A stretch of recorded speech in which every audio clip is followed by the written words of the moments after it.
Dum,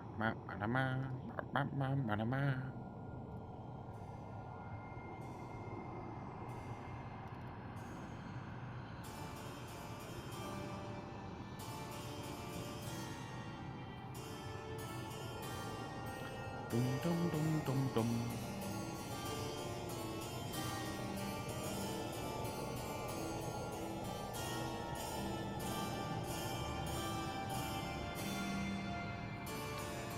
Ba, ba, bum, bum, bum, bum.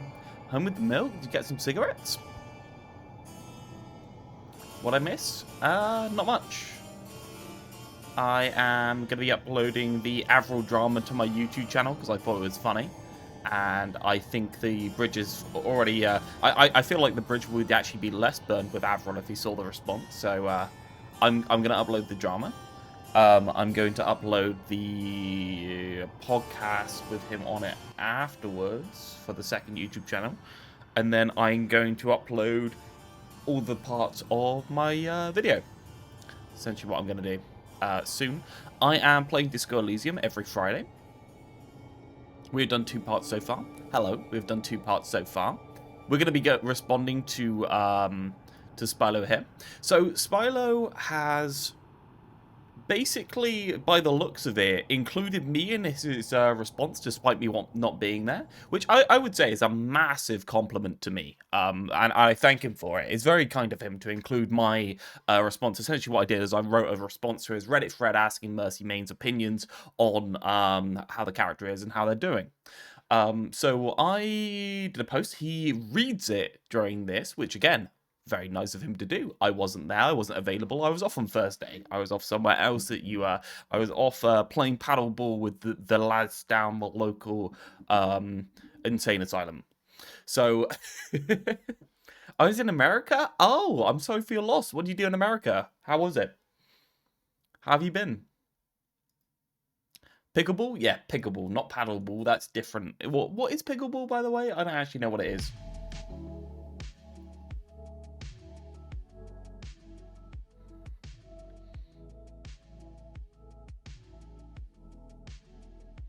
Come down to Texas? I assume he's back if he's on on stream. Hey, Anthos.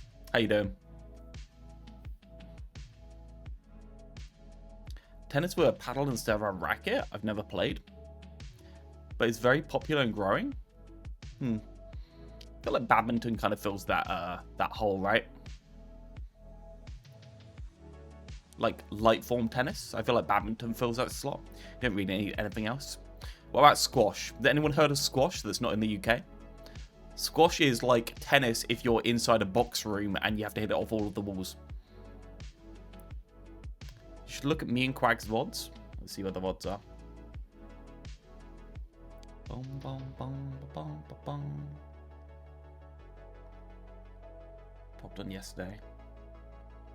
I'm going to do this, and then I'll happily do it if I've got enough time on stream. I'm not sure how long this is going to take. People said this is quite easy to skip through, and I don't need to watch it all. I implemented everything we talked about the other day. Anything else I should add / change? Everything. Probably not then, if you've implemented everything. Let's have a look. Let's have a look. Patch notes. Doomfist, move to DPS, model size reduced, health reduced, power block removed, uppercut, press ability 2, upwards, 5 meters at 10 meters per second, launch and knock several enemies within 5 meters, 50 damage, generates 25 over health for each enemy hit. Sure. Maximum over health reduced to 150. Sure. I mean, like, we'll just, I think this is one that we just had to test quite a bit, right? From this, I don't think there's anything we can tell. I was watching the Pokemon Regional in Milwaukee in person, but now I'm back. Nerd! Fucking nerd! Oh, what a nerd. What a nerd. Oh. Oh, God, I can't believe you. Everyone call him a nerd. Helga, removed Overrun shield, now breaks Overrun when armor is broken. Now locks out Overrun when armor is 0. Overrun now applies Malga's burn effect on hit enemies. Cool. that sounds like a good iteration to give a go, right? I think we've done a couple. I personally am still partial to the, as I said to you, I'm still partial to the Malga running around the entire field being an arsehole, but I think with the unmatched lobbies, that's very easily abusable by people that are better than the average person, or very annoying when somebody's constantly running behind like you. Do what you enjoy, I guess? No. Feel bad about what you enjoy. Disgusting. What's wrong with you people? That's really lame.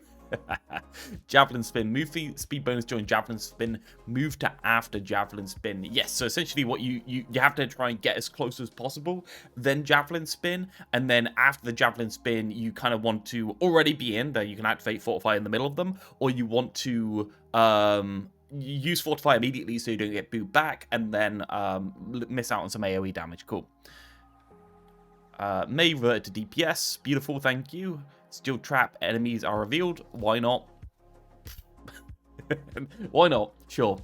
Ammo reduced to 5. Cool. Did you do that through, as we said, making it so that you can only do... it's basically using 3 ammo per time. Is that how you did it? I think Realth has too many Twitch mods and not enough Discord mods. Yes, Discord modding is a lot more boring than Twitch modding. Twitch, at least with Twitch modding, you have some power. What do you think? I genuinely don't have too many Twitch mods though.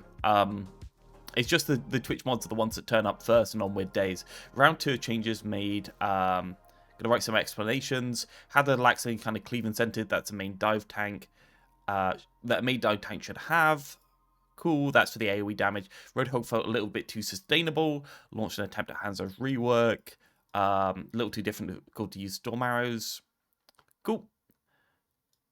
Increasing their capacity beyond 1 should make marking more reliable. He has always been the most feast of famine lethal tank due to being originally designed to be a DPS, so rather than trying to force him into the tank role, we're attempting to round off changes. Yep, implementation of Overrun shield still felt clunky.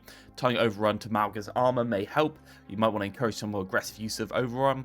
One of the more hated role swaps we've done was May. I don't think it's really hated. I think it's just a little naff, right? Return the DPS to increase dynamics in the DPS roster. One of the arguments to moving May back to the DPS roster was literally just the DPS roster is more interesting, and the 2-2-2 team comps you can make are more interesting with an off-tank style character in the DPS category. Cool. Small HUD change for Junkrat. Sure, I mean, it's absolutely fine. Encourage Lifeweaver to smartly use the damage potential and stop pocketing players, making them unkillable due to the 20 HPS healing after the 60 HPS burst healing. Blossom provides reducing his ammo to 5 should do the trick. So essentially what we're planning with this Lifeweaver rework, I'll load up, is to kind of like flurry out some left clicks. So how many seconds is this 20 HPS at the moment, Didact? Out of curiosity. Is it 2 seconds like before?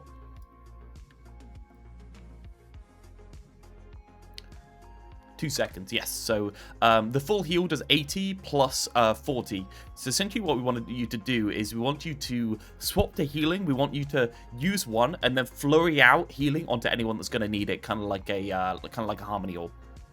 So like you can spread harmony all through the whole of your team, then go back to damaging, or you can stay on healing, but you're forced off of healing after a certain amount of time, right? That's kind of like the idea. Hate this music.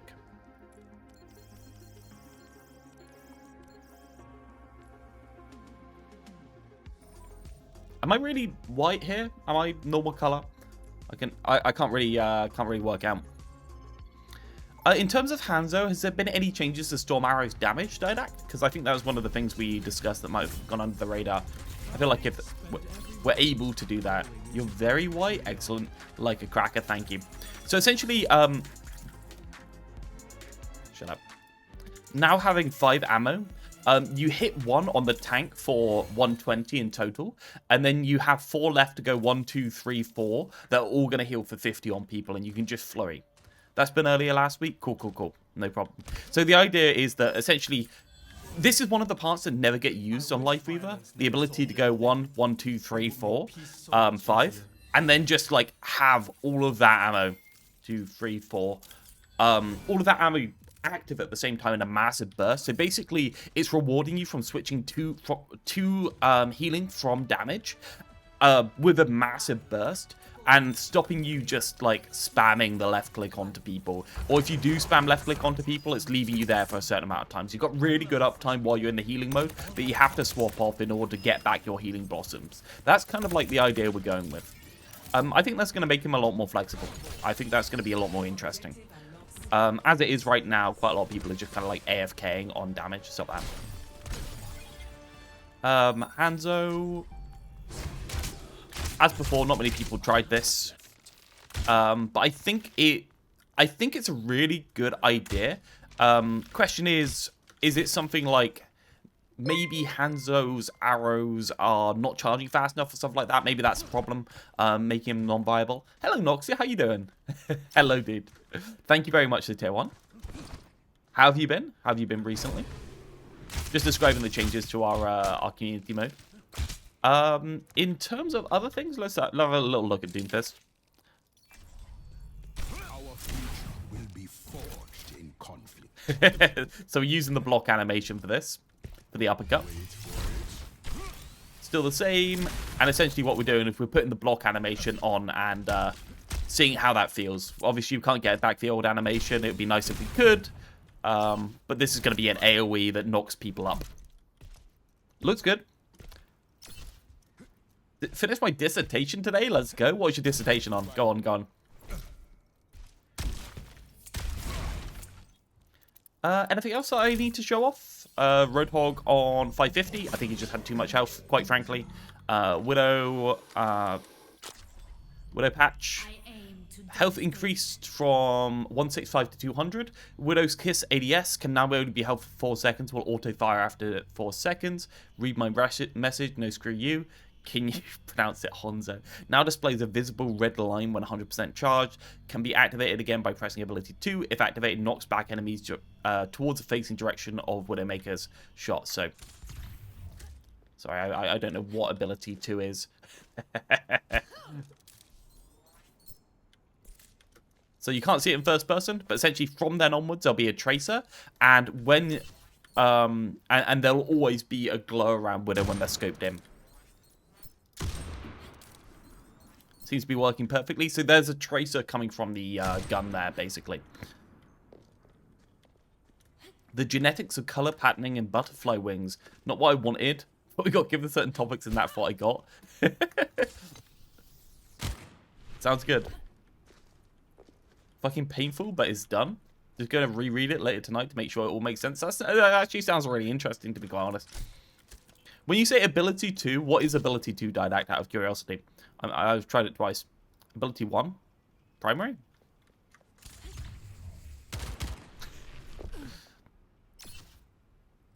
Ability 1? Oh, double press the grapple? Question mark? No, you wrote ability. Did you change it? Maybe you changed it.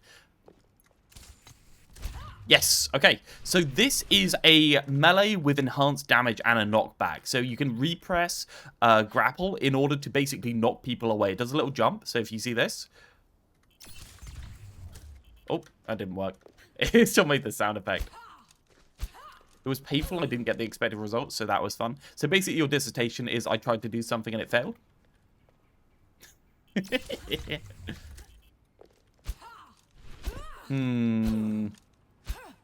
I really should have moved the cooldown to 0 seconds while doing this. It's not in testing mode. I actually jumped out of that. That's my bad. Hey, Val. We're going to be looking at Spilo's stream in a bit. You're holding it. You need to press it again. Cool. I was just tapping the button then. Maybe I have to wait. See, nothing's fixed until you idiot test it, right? If you once it passes the idiot test, then you're fine. I pressed it again there. I got it to work once, so clearly it's working. It is double pressing the grapple, right? Oh, just the timing for it, no problem. All good. Maybe I was holding the button when it first went out, so it activates it before it's connected.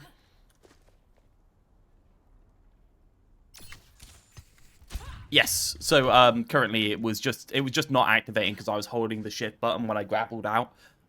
which is fair. But essentially, that's a melee that's going to be off your grapple, so you get a choice as to whether to fully commit onto somebody. For instance, if somebody dives you can actually just go for the full brawl. So that would be Venom Mine damage plus 65 from the melee plus standard damage. And that would be quite a big burst to actually be able to put into tanks and stuff like that if they actually get low around you and allow you to duel out a little bit better in melee range. But what we've done is we essentially took down the insta-kill power of this as a result. So by taking down the insta-kill power of this, high-ranked players are going to rely a lot more on this, which means that you're going to be equally as indefensible because you're using your high ground hook shot. The idea is to bring up the low level, bring down the high level. Because high levels rely on a lot of hook shot antics in order to be able to get picks. Low level relies on a little bit more stability. I don't think high levels are going to be holding an angle with Widow and just meleeing people off, right? I don't think that's realistically what's going to be happening. We'll see as time goes on, obviously. And then we've got a tracer on it, so everyone's going to know where Widow is after a certain amount of time. So essentially, this is hands off the keyboard. Auto fire. You can only hold it for a certain amount of time. So what's going to happen? Lens flare, tracer, and then Widow's inactive for a couple of seconds, right? So there's a lot of changes here. We're going to see how it works out in practice. I think this is really cool. I've noticed the glint a lot more. I think the glint's doing massive. I think what we needed to do was increase the low level. I was told this would be a react stream. Well, why don't you react to something? We're going straight into it. I just thought I'd look through changes, see what's actually happened. Healing per talisman reduced to 10. Total healing burst to 100. Kitsune ultimate charge reduced. Yep, beautiful. Kiriko, can you also reduce Juno numbers out of curiosity? I don't know if you've already looked at that. Juno's currently too high. I think they need to go down a little bit, and the ult go down a little bit as well, so it doesn't feel that bad. Because Juno's just shitting out healing. I'd rather Juno be a character that just like gets a big impulse from the bubbles and gets more of their ult charge from the bubbles. It would disproportionately reward them for good bubbles. Any changes to Doom? Yep. Doom is now DPS. That's the uppercut. So we now have DPS Doom for next week. DPS Doom, fix Widow. God, that actually done so much work. How long do you spend doing this? Kiriko, mostly fixed, made into more of a duelist so that they don't do much once they're TPing back. Life Weaver changed to be a lot more healthy and more proactive. May change back to DPS. Orisa mostly fixed in terms of the outliers. Mauga basically reworked again into kind of like an overrun stompy initiator guy. Balance changes. Hanzo reworked. Can you access the old slam technique? Nah, we can't access shit. I spent like 6 hours combined today and yesterday. I think Doom's healthier on tank. It depends. I think one problem with Doomfist was really inevitable, and I think we can work around that in the DPS category. I think the trouble with the tank version is the tank version requires more changes in order to get it into a healthy place. Sounds impressive. You can have Doomfist and 2 tanks. It depends how much armor is generated and stuff like that, doesn't it? It depends how easy Doomfist is to kill. If Doomfist is just there doing his pressure cycle into you and does some stuff, I mean, sure, it could be oppressive, but like, it really depends on implementation, I think is the thing there.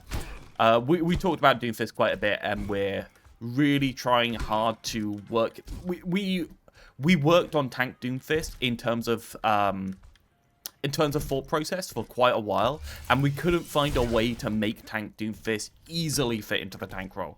And the things I would have wanted to easily fit into the tank role is stuff like the melee being less random, right? I'd need to reduce the melee headshot damage and stuff like that. And I'd need to make it so that Doomfist and Power Punch would basically remove, because that's, quite frankly, completely insane bullshit. I'd rather the entire punch was on longer cooldown and stunned in an area rather than Power Punch, because people are just... Other people are charging in Power Punch and you're getting punished for it quite a lot of the time. Squishy tank, give him uppercut, full combo should kill it. Squishy? Yes. Well, we got the uppercut back in, so we can try around right here. Regardless, I think we want to put the uppercut back in, but yeah. Hazarded what Doom could have been in the tank role if he was a new character? I think so, yeah. initiation, other stuff like that. Hazard now has a little bit of lifesteal on the right click, so you're inclined to use it aggressively a little bit more. But yeah, I think that's it. Anything else? I think we're good. Play the eraser spin. So you now have speed boost after the spin instead of speed boost during the spin, which means that from a corner, you can actually push a lot less far, and then you've got to make the choice as to whether to go in or not. Because the Fortify is the damage, and the Fortify has to be used aggressively, so yeah. Doomball and Hazard? Give me this mode right now. Yeah, degenerate bullshit mode. I don't think it's necessarily that much more degenerate bullshit than Genji Tracer, but yeah, I get what you mean. Reaper and stuff like that. Okay, let's go look at some idiot called Spilo, I think he's called, right? Some idiot called Spilo. As I was saying, Spilo did this Mercy Town Hall the other day, in the same way that he did the Sombra Town Hall, and I wrote a Reddit comment in response to his, basically went to the Mercy subreddit and asked what Mercy mains thought about the character and how to improve them. I made a comment, and he's read it out in his response, which is really good.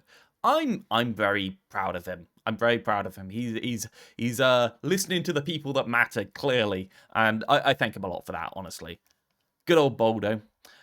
So yeah, this is apparently easy to skip through. It only goes, this is not a 6-hour stream. It only goes up till, only goes up till about here. So it's only like an hour and a half, 2 hours. So let's start here. Hey Rose, how you doing? Look at his kitty. Oh yeah, very pretty. Peggy's just up there on the cat tree. She doesn't come see us anymore. I should actually get the camera on. Skipping work again. Nice.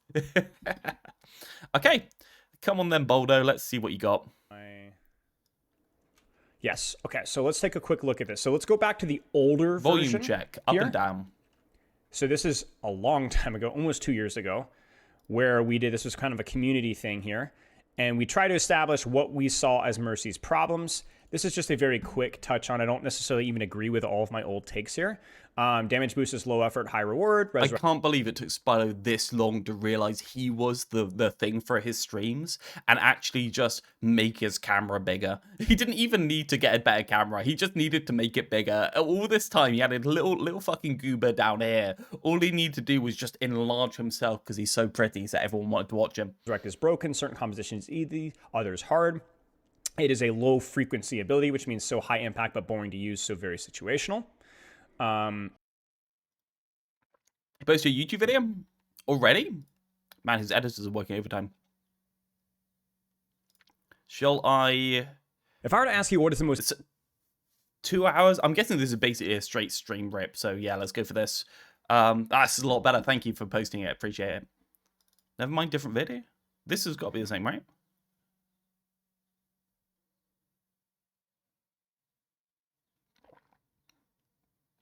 It's a lot of reading Reddit here. Yeah, this is the same thing. I don't know how it was posted so shortly because what happens is he's got somebody else has the password to his account and basically rips the stream directly while he's streaming, edits it, and uploads it. Right, let's go.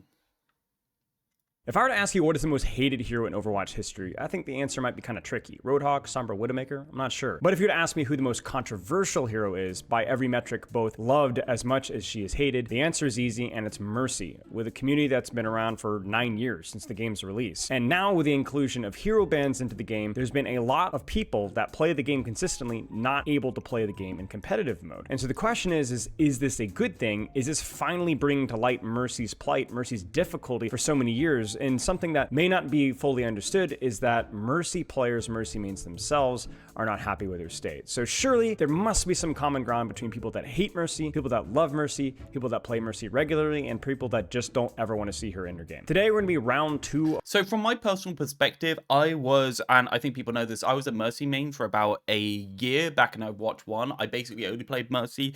Honestly, university was really stressed and I just wanted something to unwind.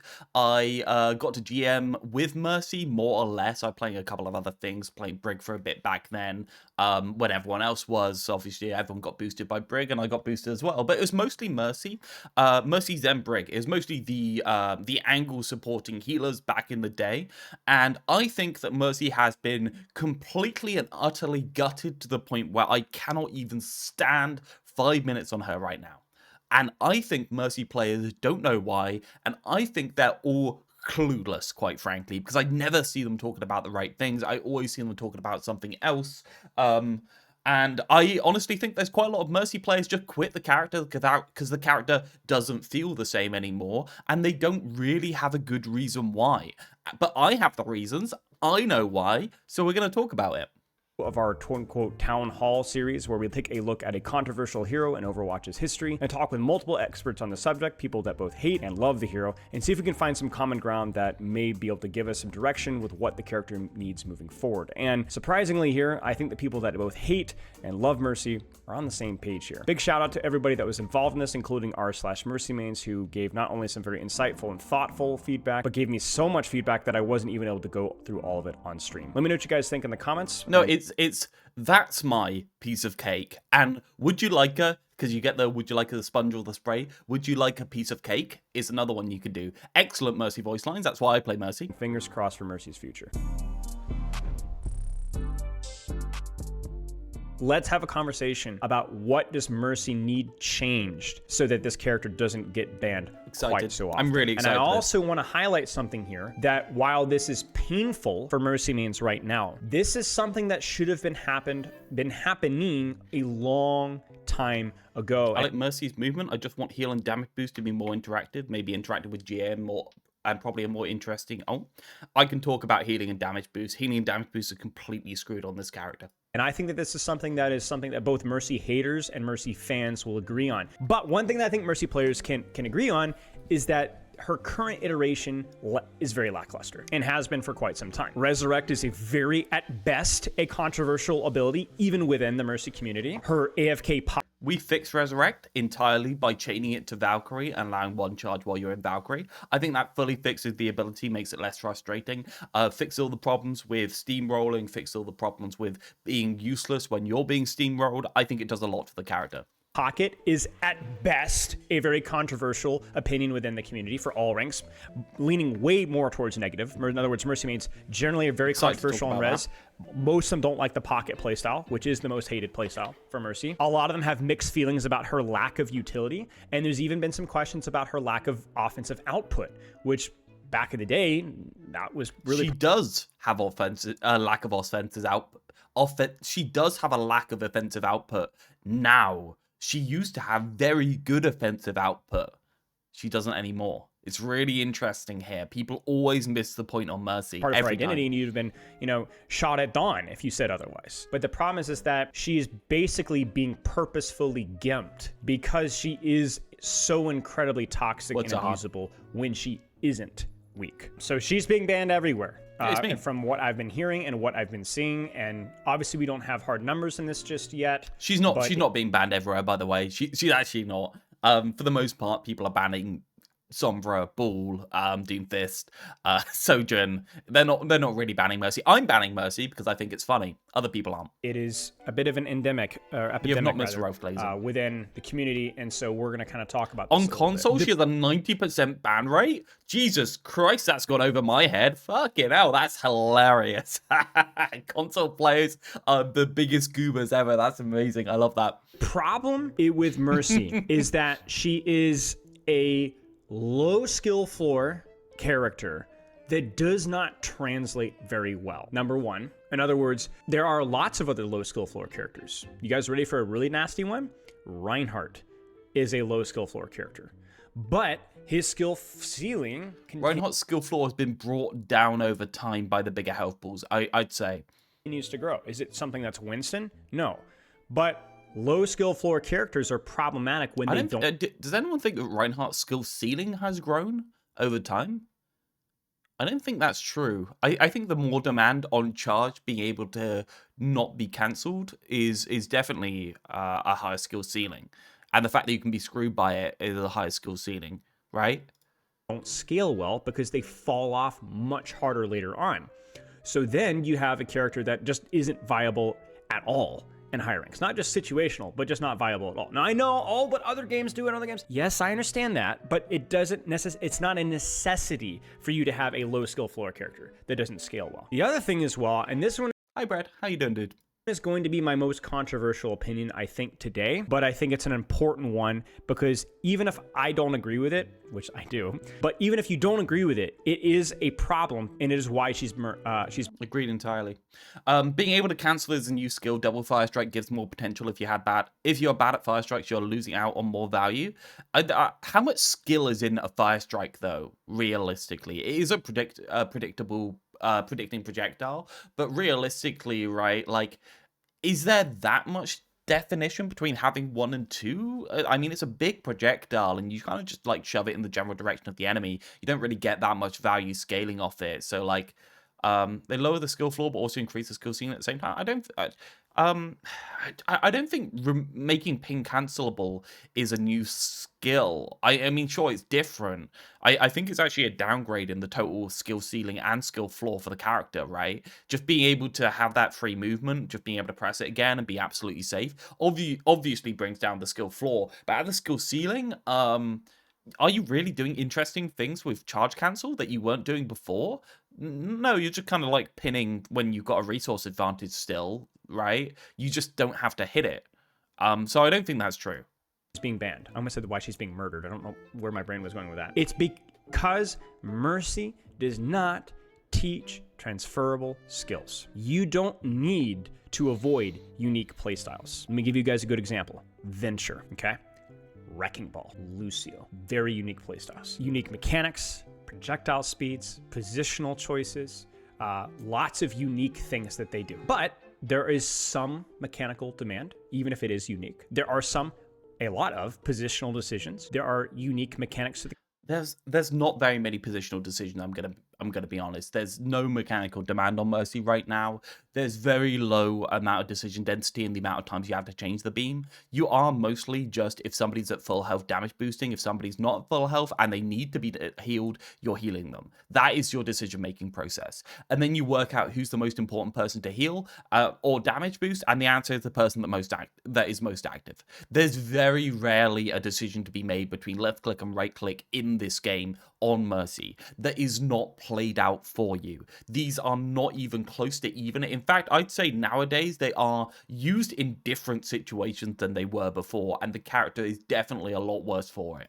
The character, of course, but then there's also some cooldown management and cycling, right? But those things are transferable. If you have a high-level Mercy player, that Mercy player may not have as many positional cooldown management or mechanical skills in comparison to the other supports. Now, I'd argue that Mercy at high rank before actually had a comparable amount of mechanical skill in terms of movement and planning and prediction and even a little bit cooldown management, right? I'd argue that they actually had that before, but I don't think they did. I'm not saying Mercy doesn't require... I actually spent like 35 minutes. We only just got here talking about the changes to our code, so it's not that bad. Position. Again, we're going to avoid hyperbole today. Obviously, high-level Mercy demands a lot. Any high level. But compared to other, even unique heroes... I don't think high-level Mercy requires a lot. Just straight up, I don't think it requires a lot. I just don't think it does. Don't get me wrong, I mean, the game requires a lot of the high level, but I think in terms of loads of characters compared to each other, Mercy requires by far the least amount of stuff from people.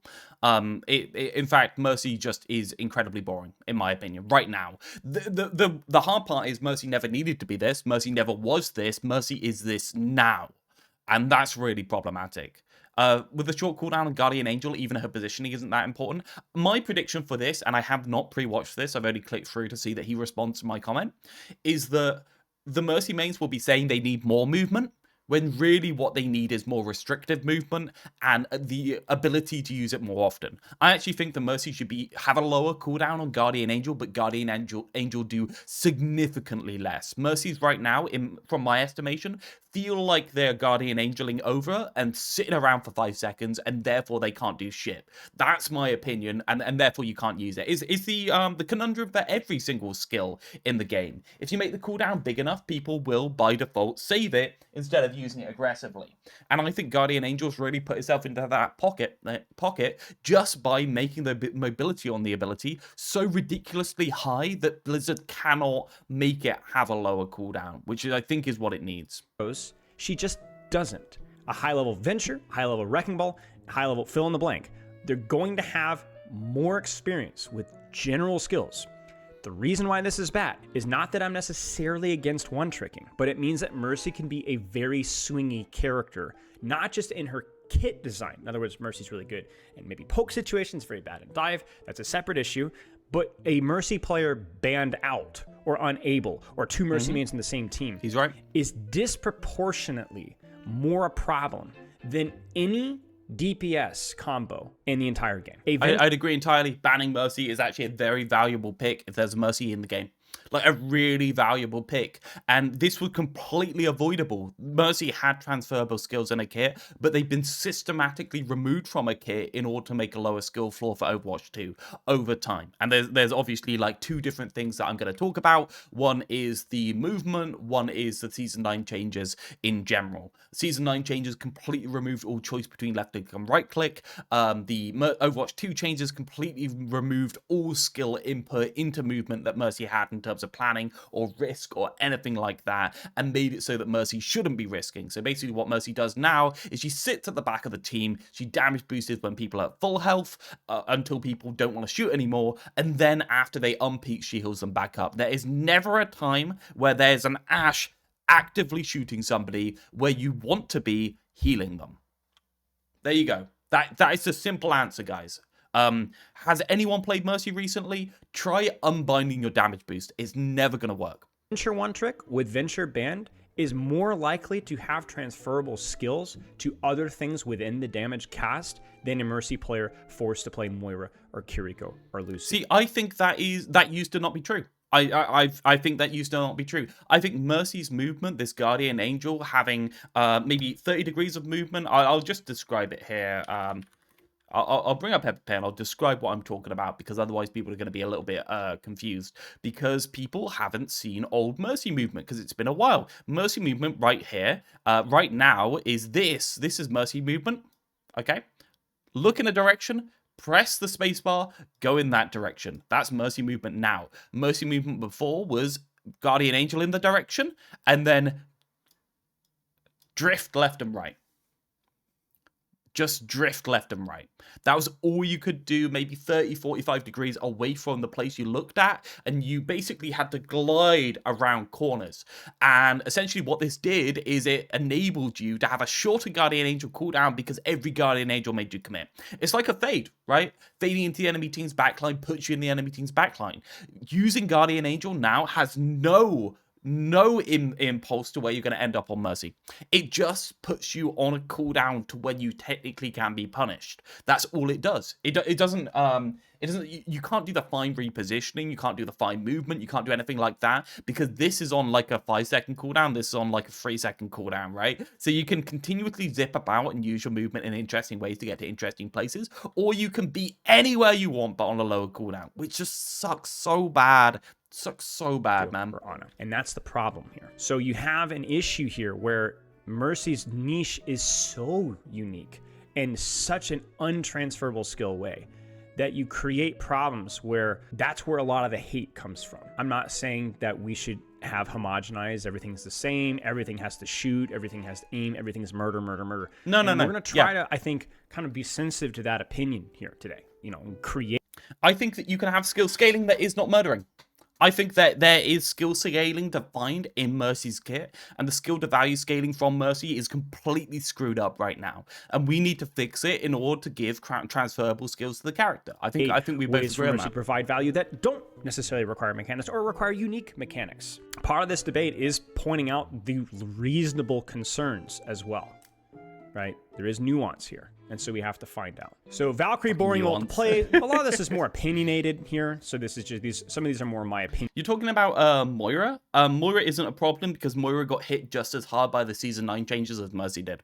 Moira got hit really bad in terms of the ability to actually be able to kill. The 225 health for the character is exactly the same. You do not want to be aggressive on Moira anymore unless you are full committing into a full trade with the enemy team's backline. There is very little value now to get from going into the backline, distracting with right click and fading back to main, compared to what there was before. That's the trouble. You actually are able to put out a lot less consistent pressure on the backline by off angling, and therefore Moira's a lot less irritating to people and a lot more boring to play. I'm gonna say a lot more boring to play. Opinion at the time, low direct impact in the battlefield, very little transferable skill. Movement has gotten easier. So let's just read these. Damage boost is low effort and high reward. Pushes breaking points of certain skills. I agree. I think damage boost is broken because of the Season 9 changes and the bigger health pools, leading you to, if somebody peaks an angle at full health and is active, damage boost does more than it did before.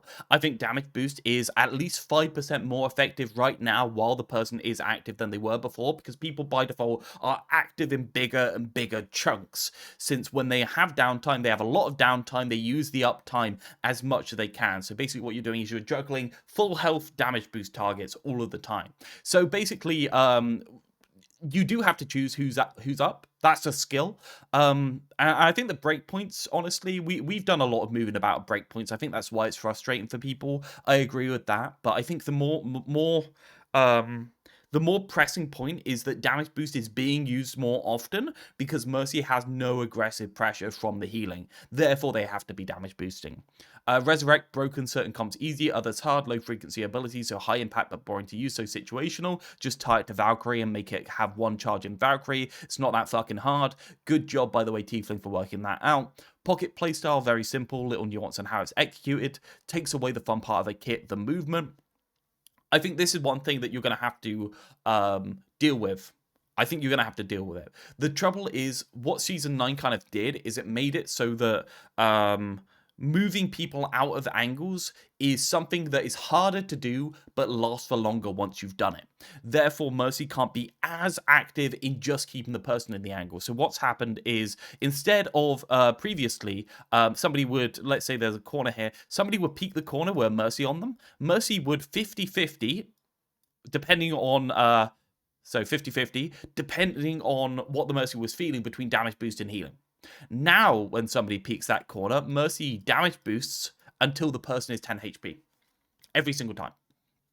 And that just massively increased damage boost uptime and massively made this pocketing playstyle more bullshit. Now, I will agree that having this pocketing playstyle where you can keep the person up for a ridiculously long time was one of the reasons why hit-scan characters like hit-scan Hanzo with a Mercy pocket, hit-scan Ash with a Mercy pocket was annoying previously. But I think now this has shifted from holding somebody in an angle and the person actually being good at AD strafing around the angle and using those resources. I think that shifted into just fucking murdering people with the damage boost now.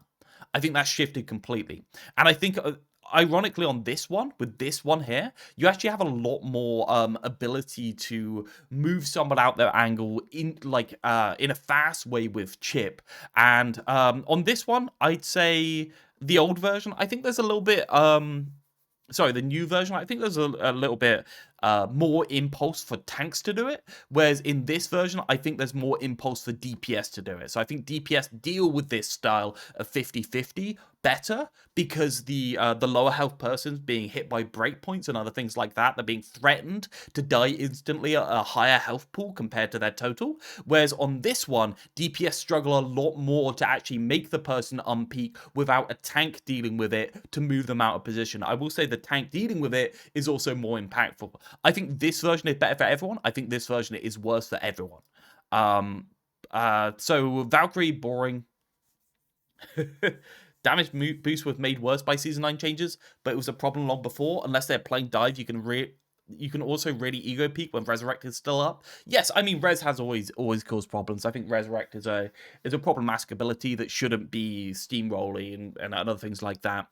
Valkyrie is boring ult to use and play with little exception. Yes, I think part of that is the lack of tempo. You can actually get in the game through damage boost and through healing. Mostly you're just getting kills with Valkyrie through damage boost rather than anything else. I think the fact that it is moved so far in terms of damage boost compared to healing means that your healing impulse from Valkyrie is like basically nothing right now in terms of pressure. Low direct impact on the battlefield. Yes, I agree with that. Healing puts out no pressure whatsoever right now. Very little transferable skill. We can fix that. Movement got easier. Yes, definitely. I think that Spilo only put movement got easier on here. Question mark, by the way. Question mark. Because I brought it up. That's what I think. I think this is not on anyone's radar but mine. And certainly not on Spilo's radar, which is why it's got a question mark after it. I'm sure we'll talk a great deal about movement today. Oh, this is his old one. So I think I brought it up we talked about reversion of movement to encourage skill nuance. I'm always a fan of movement, especially if that movement is skillful. So I don't really have a problem with that. Reversion / rework movement to encourage skill / nuance, reward skill. Super jump too easy. Vertical movement unfun. SFX for Guardian Angel speed. Passive pointless. Yes, I agree with all of these. I think the movement needs to be fixed. I've seen others mention old movement before. I've gone through loads of Mercy stuff, and I think it's a 1 to 10 ratio of people actually mentioning old movement as an actual thing to fix the character. I've gone through a load of Mercy content. I'd be interested to be at a link to who's actually talked about it, because I've looked for loads of people and I can't see any of it. Res projectile ultimate, fucking projectile, doesn't cancel GA, can be blocked by shield, can miss, reset GA. So res projectile ultimate, I think is pretty obvious. Tie it into Valkyrie. We don't know in our mode what to do with the extra button if we tie it into Valkyrie. Me and Didax really are struggling to work out exactly what we should do with that extra button, because it's just hanging off the end of the kit right now. Res pre-buffs last for 2-3 seconds, expired. Sure. Ult that supercharges, easy to generate boost abilities slightly. I think the res tied into Valkyrie is the best thing to do. We talked about res being a projectile, an ultimate that doesn't cancel GA, can be blocked by shield. That was me cooking, trying to keep Resurrect into the game. Res is a pre-buff that lasts for 2 to 3 seconds, but expires, so the timing of a res is being utilized on a target that then can expire if you get the timing of it wrong. Ult that supercharges, easy to generate, boost ability slightly for 3 to 5 seconds. We're just kind of again, I'm not gonna sit here and defend every single one of these, whether these are good or bad. These are just spitballed ideas we're gonna throw out there. Okay. Projectile speed of her bullets increased, clip is much smaller, maybe damage increase, longer reload, discourage using it often, but allowing it to be situationally useful. Whereas her pistol right now is almost so situational that it's kind of silly to even see it as an interesting part. Does your Valk still have infinite ammo? Because then res can be bound to reload. What do you mean? We do have res in Valk right now in the code. Kit. Change damage boost to something that is a little bit more unique or dynamic. So the problem with damage boost is that, especially with how difficult and unrewarding it is to move with Mercy right now, it's more used on damage healers that are holding safer angles. It is not broadly as useful as things like movement speed or cooldown reduction or reload or clip or anything else that you would do. So you can kind of have to utilize your alt fire, we'll just call it, instead of your damage boost, to be more thoughtful about who you're using it for. Maybe different compositions that Mercy otherwise wouldn't be good at. Now it actually makes a little bit more sense. I think the answer is sure, right? Movement speed is one of those things that we have worked out to be pretty much equally applicable to everyone in the cast. I don't think that preserves Mercy's kind of like identity as a DPS supporting healer. I don't think that preserved that identity. Cooldowns and reload, sure, you can do it. I would rather work with the design space we have instead of giving up on the design space and just make it work, right? That's my purpose in here. Not give up stuff. Try and make the thing we already have work in order to not have that thing in the game anymore. That's kind of like my baseline. And if I can't do that, I try and compromise in the least destructive way possible. That's what I try and do. We've also talked about resource meter, just so that you're not infinitely pocketing something. Healing beam decays on singular targets. So the healing beam decays on singular targets. We tried that with healing and damage boost. It was janky as hell. Honestly, it felt awful. It didn't really do what you want. it was kind of awkward and bad. It didn't work properly. I'm gonna be honest. We tried that. Speed boost could be bad. Makes sense. Juno and Lucio also speed boost. Yeah, I don't think speed boost really fits Mercy. I will say that speed boost is one of those things that is very flexible in the way that you use it, though, and it's a really interesting resource to be able to give to people. Maybe from a higher healing to a lower healing. Hey Shrey, how you doing? With an internal cooldown. We've talked about even damage boost applying overhealth. Angelic boost, a cooldown for extended movement range, small heal over time. Does it heal more to slow decay rate? A cooldown for overdrive, extra speed, movement range, small hot, replacement for passive. Basically, this is the imbue. So we have an imbue on our Mercy rework that essentially puts an aura of healing or an aura of damage around the person, depending on healing or damage. Both me and Didac think that probably is completely unnecessary for the kit, and in fact, we can't think of anything to put in the kit that doesn't sacrifice the actual character.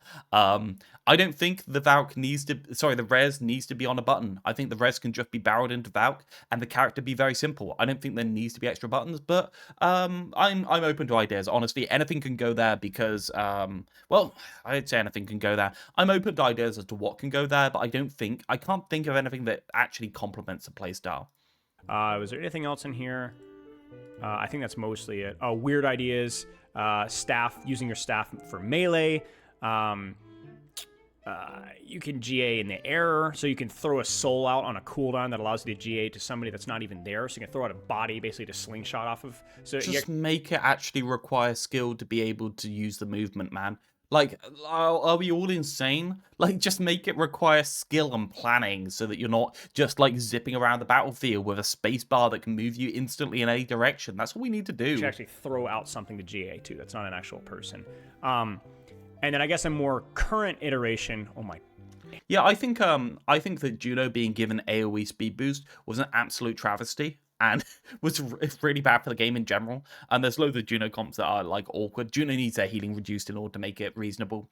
What if for the extra button for Mercy, she does an AoE that gives teammates in the area a temporary heal over time when taking damage, allowing them to temporarily play more aggressive, a bit less strong than a chunk of health, so it doesn't change direct breakpoints. Okay, so the problem with that is basically if a Winston jumps a Ashe on an angle, can Mercy use this and out-survive the Winston with a beam, right? The Winston to Ashe trade is very much defined by that 55 healing per second, right? Winston does a little bit of extra damage, he chips down over time, Mercy has to stay on the target. If Mercy heals for 5 more, Winston's doing nothing. Can we fix that? No. Can we put anything else into that? Really, no. Why would we want to? It's very finely balanced, that amount of healing, compared to the amount of damage that is able to go into that target. So even then you say like, oh yeah, but sure, this AoE would be better used on main in order to enable the entire team to do stuff. Cool, but we still have that problem, right? If a Mercy does pocket, it makes that pocket completely unstoppable. Which kind of sucks. I mean, sure, the DPS passive meant to do this, but let's be honest, the DPS passive is just a skip on actually balancing things. It's just a skip out. It's a cop out. Hair jump scare.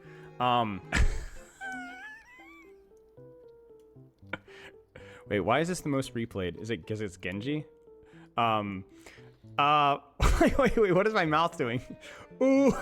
Imagine constant healing without ammo or resource makes things tough. I don't think it makes things tough. I think you just have to do very commonsensical balancing with it. Like, you can't do extra with it. That's fine. Like, the point of these characters is we extremize the character to the widest degree that we can, and we try and make it work there. Right? That's how you get interesting designs. Having a character that can heal through anything as long as they're in range of the person and keep that consistent, never reload, always be there, always be reliable is something interesting. That's cool to me. That's interesting. Why should we start putting qualifications on that? I don't get it. Like, it doesn't make any sense to me. We try and keep the most varied, wide design possible and only bring them in from the sides when we desperately have to, and we do it in the best way that we can without giving up the things that matter. Okay, and then Mercy here, this is more kind of like the current iteration of Mercy, not quite so pie in the sky. Most replayed is Mercy, that's crazy. There's the community right there. What was the Mercy one? Where are we at? Shifting damage boost to partial speed boost, less damage boost. Again, more dynamics with don't want how you can use Don't want to hit Spilo. Gavin actually made fun of my hair. I love that. Thank you so much. I guess it wasn't technically making fun, but one of us, decaying overheal but disappears. So another one was like you damage boost a target to give them overhealth, but it decays. Or no, you can. Oh frick, what was it, chat? I think you can. No. You can heal somebody to overhealth, but if you pivot to damage boost or speed or whatever else, the overhealth disappears. So you can, I don't want to hear it. Stop overcomplicating it. Honestly, just try and make the problem work. The problem, Spilo. Stop overcomplicating everything that the kit does. I have a healing beam that can go through things. Can I make it work? I have a damage boost that can go through things. Can I make that work? That's it, right? That's it. Rewards you for moving around the battlefield, utilizing your movement to give everybody a little bit of overhealth, right? Like it's kind of like overpacking with Brigitte back in the day. But it means you can't keep permanent overhealth on somebody that you're damage boosting because then that would be broken. That's enabling the pocket playstyle. So if you damage boost, they lose their overhealth. Something along those lines. Complexity out of simplicity. That's what I look for. Flash heal, we talked about slow as bad. I believe that has been addressed. Some sort of wing or staff attack thing. This is where I talk about like more offensive pressure as I'm about to punch the screen, but maybe something that is unique to Mercy's hero identity. Something that isn't just pull out the gun and shoot, but something that allows her some offensive or dueling. Piss off. I don't want to hear shit about offensive pressure. Something that is unique to her and to her current visual identity. Explosive souls, unironically, that would cost you your resurrect, but unironically, obviously you'd have to tune the damage, but it's interesting. And am I the only one here? Like chat, I'm talking a lot about my ideas, and I think I argue them pretty well. But is anyone else really opposed to putting extra things like this into Mercy's kit, or are people mostly okay with it? Kind of like the change the damage boost to damage boost plus speed, or overhealth on a left click, and other things like that.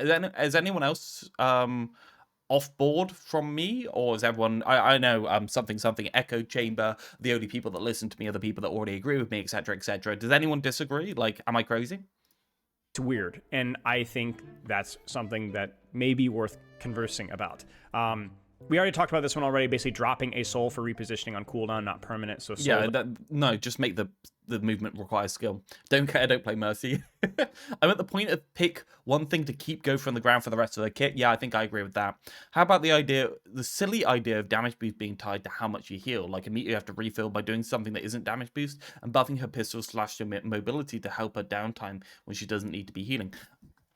Just check that I haven't turned down. Yeah, I think I agree with that. Would work. We tried damage boost meter before. It turned out to be quite clunky. As I said, we tried healing meter that goes down over time. We tried damage boost meter that only lasts 3 seconds and refills over time. And we could have changed that to be refills when you're doing healing and other things like that. What we found was basically that it was just better to give them an incentive not to damage boost in these situations. Right? It was better to either make the damage boost just on the crux of just about being good enough and not being OP in these situations, and make it more or less equal in the pressure output as healing. That's what we found.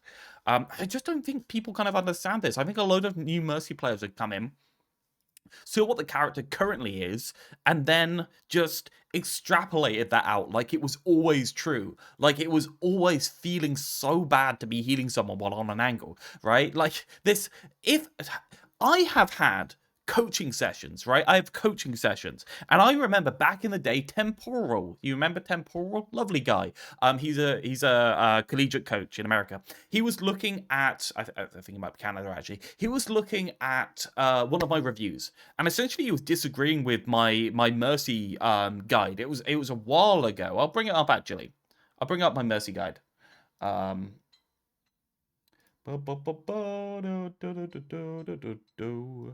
I think it might be in hidden videos as right now, or it's in the it's in the playlist. How to climb fast on Mercy. Here you go. This is Baby Realth. Not really Baby Realth, but Realth before you knew about content. This is me, okay? And so I made a 33-minute guide on Mercy.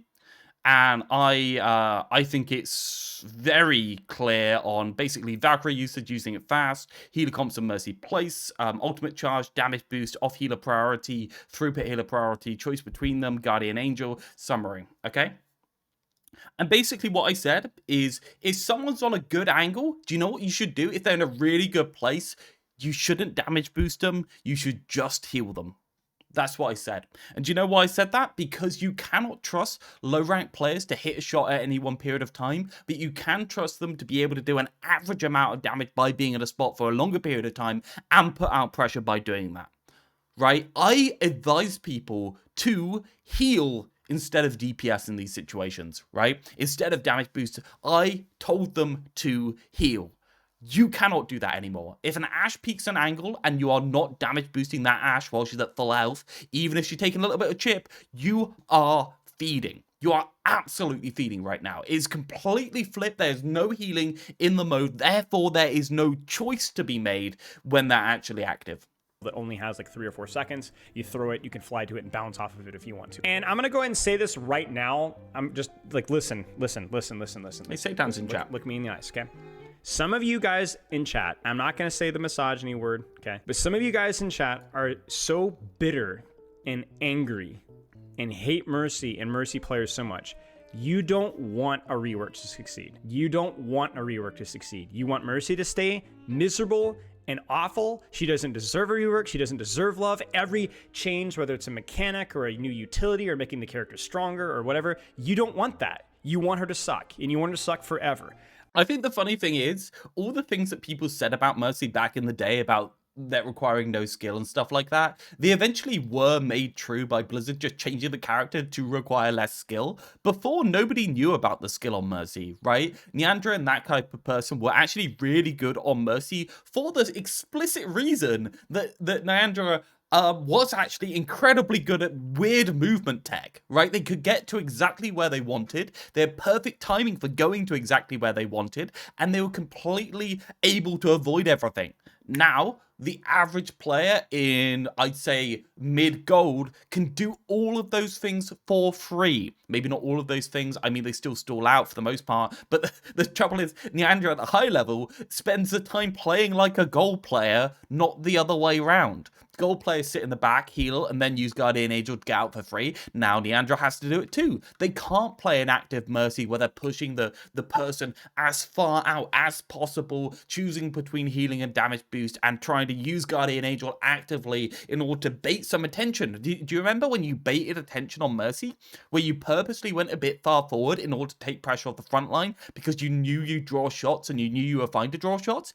I bet nobody even knows that was a common thing to do on Mercy that's currently in my chat. That was what I did all of the time. That's what I told Mercy players to do. Just actively take attention off the rest of your team by being bait. You don't do that anymore. You don't do that anymore because if you fly out to be bait onto a high ground, you die on that high ground because the cooldown has to be longer because the movement have been made so much more easy. Therefore, the low ranks Mercies are so impossible to kill. The new Mercy players were saying it was hard to do those things and they didn't want to spend time watching guides on how to do super jump. Think about the poor bad Mercy players. But that's the thing. The new Mercy players weren't doing it anyway. Do you know what they were doing? They were doing the things that Neandra currently is doing right now. They were sitting at the back of the map holding left click on people back in the day. That's what they were doing. And they were happy doing that. It was fine. It was fine for them to be able to do that. They didn't need to be able to zip around the map infinitely. People already liked the movement how it was. People will say, oh, the thing that I like most about Mercy is the movement. The movement was already there. You just had to learn to do it, right? People, they were already. It's not like the Mercy community popped up out of the ground the moment that we introduced making movement always available at the skill floor. We already had a very popular Mercy community. It only started to drop off once we made the movement so fucking easy to do that it became impossibly boring to actually play the character because there was no reason to use the movement aggressively. I'm not saying it's sexism at all. I'm just saying that you've been burned so many times by this annoying, frustrating to play with and against hero that you just want her to fail. And I'm not even blaming you for that. I get it. I understand. It's personal. But don't this is also the future YouTube video, right? Don't sit here and rain on people's parade trying to fix a problem. Squeed, no, you're right, exactly right. Can we make recall easier, that if you get shot and would have died, recall automatically activates? I don't want to learn how to manage my cooldown. Thanks, Blizzard. Yeah, and to account for that, do you know what we're going to do? We're going to increase the cooldown of recall by 5 seconds. Oh, we fixed the game, guys. Right?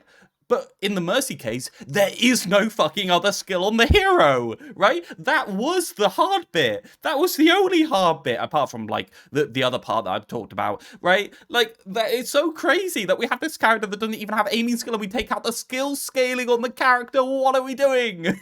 Problem with solutions that maybe you haven't fully thought out, or that maybe you don't fully agree with, or maybe you don't fully understand, because it is, these people play the game too. And as long as we're being productive and admitting the weaknesses and problems of the character, your opinion is just an opinion. And so don't go, oh, Mercy doesn't, oh, no, can you imagine how cancer. I like Mercy and Moira, by the way, so this ain't me. I just ban Mercy and Moira because it's funny.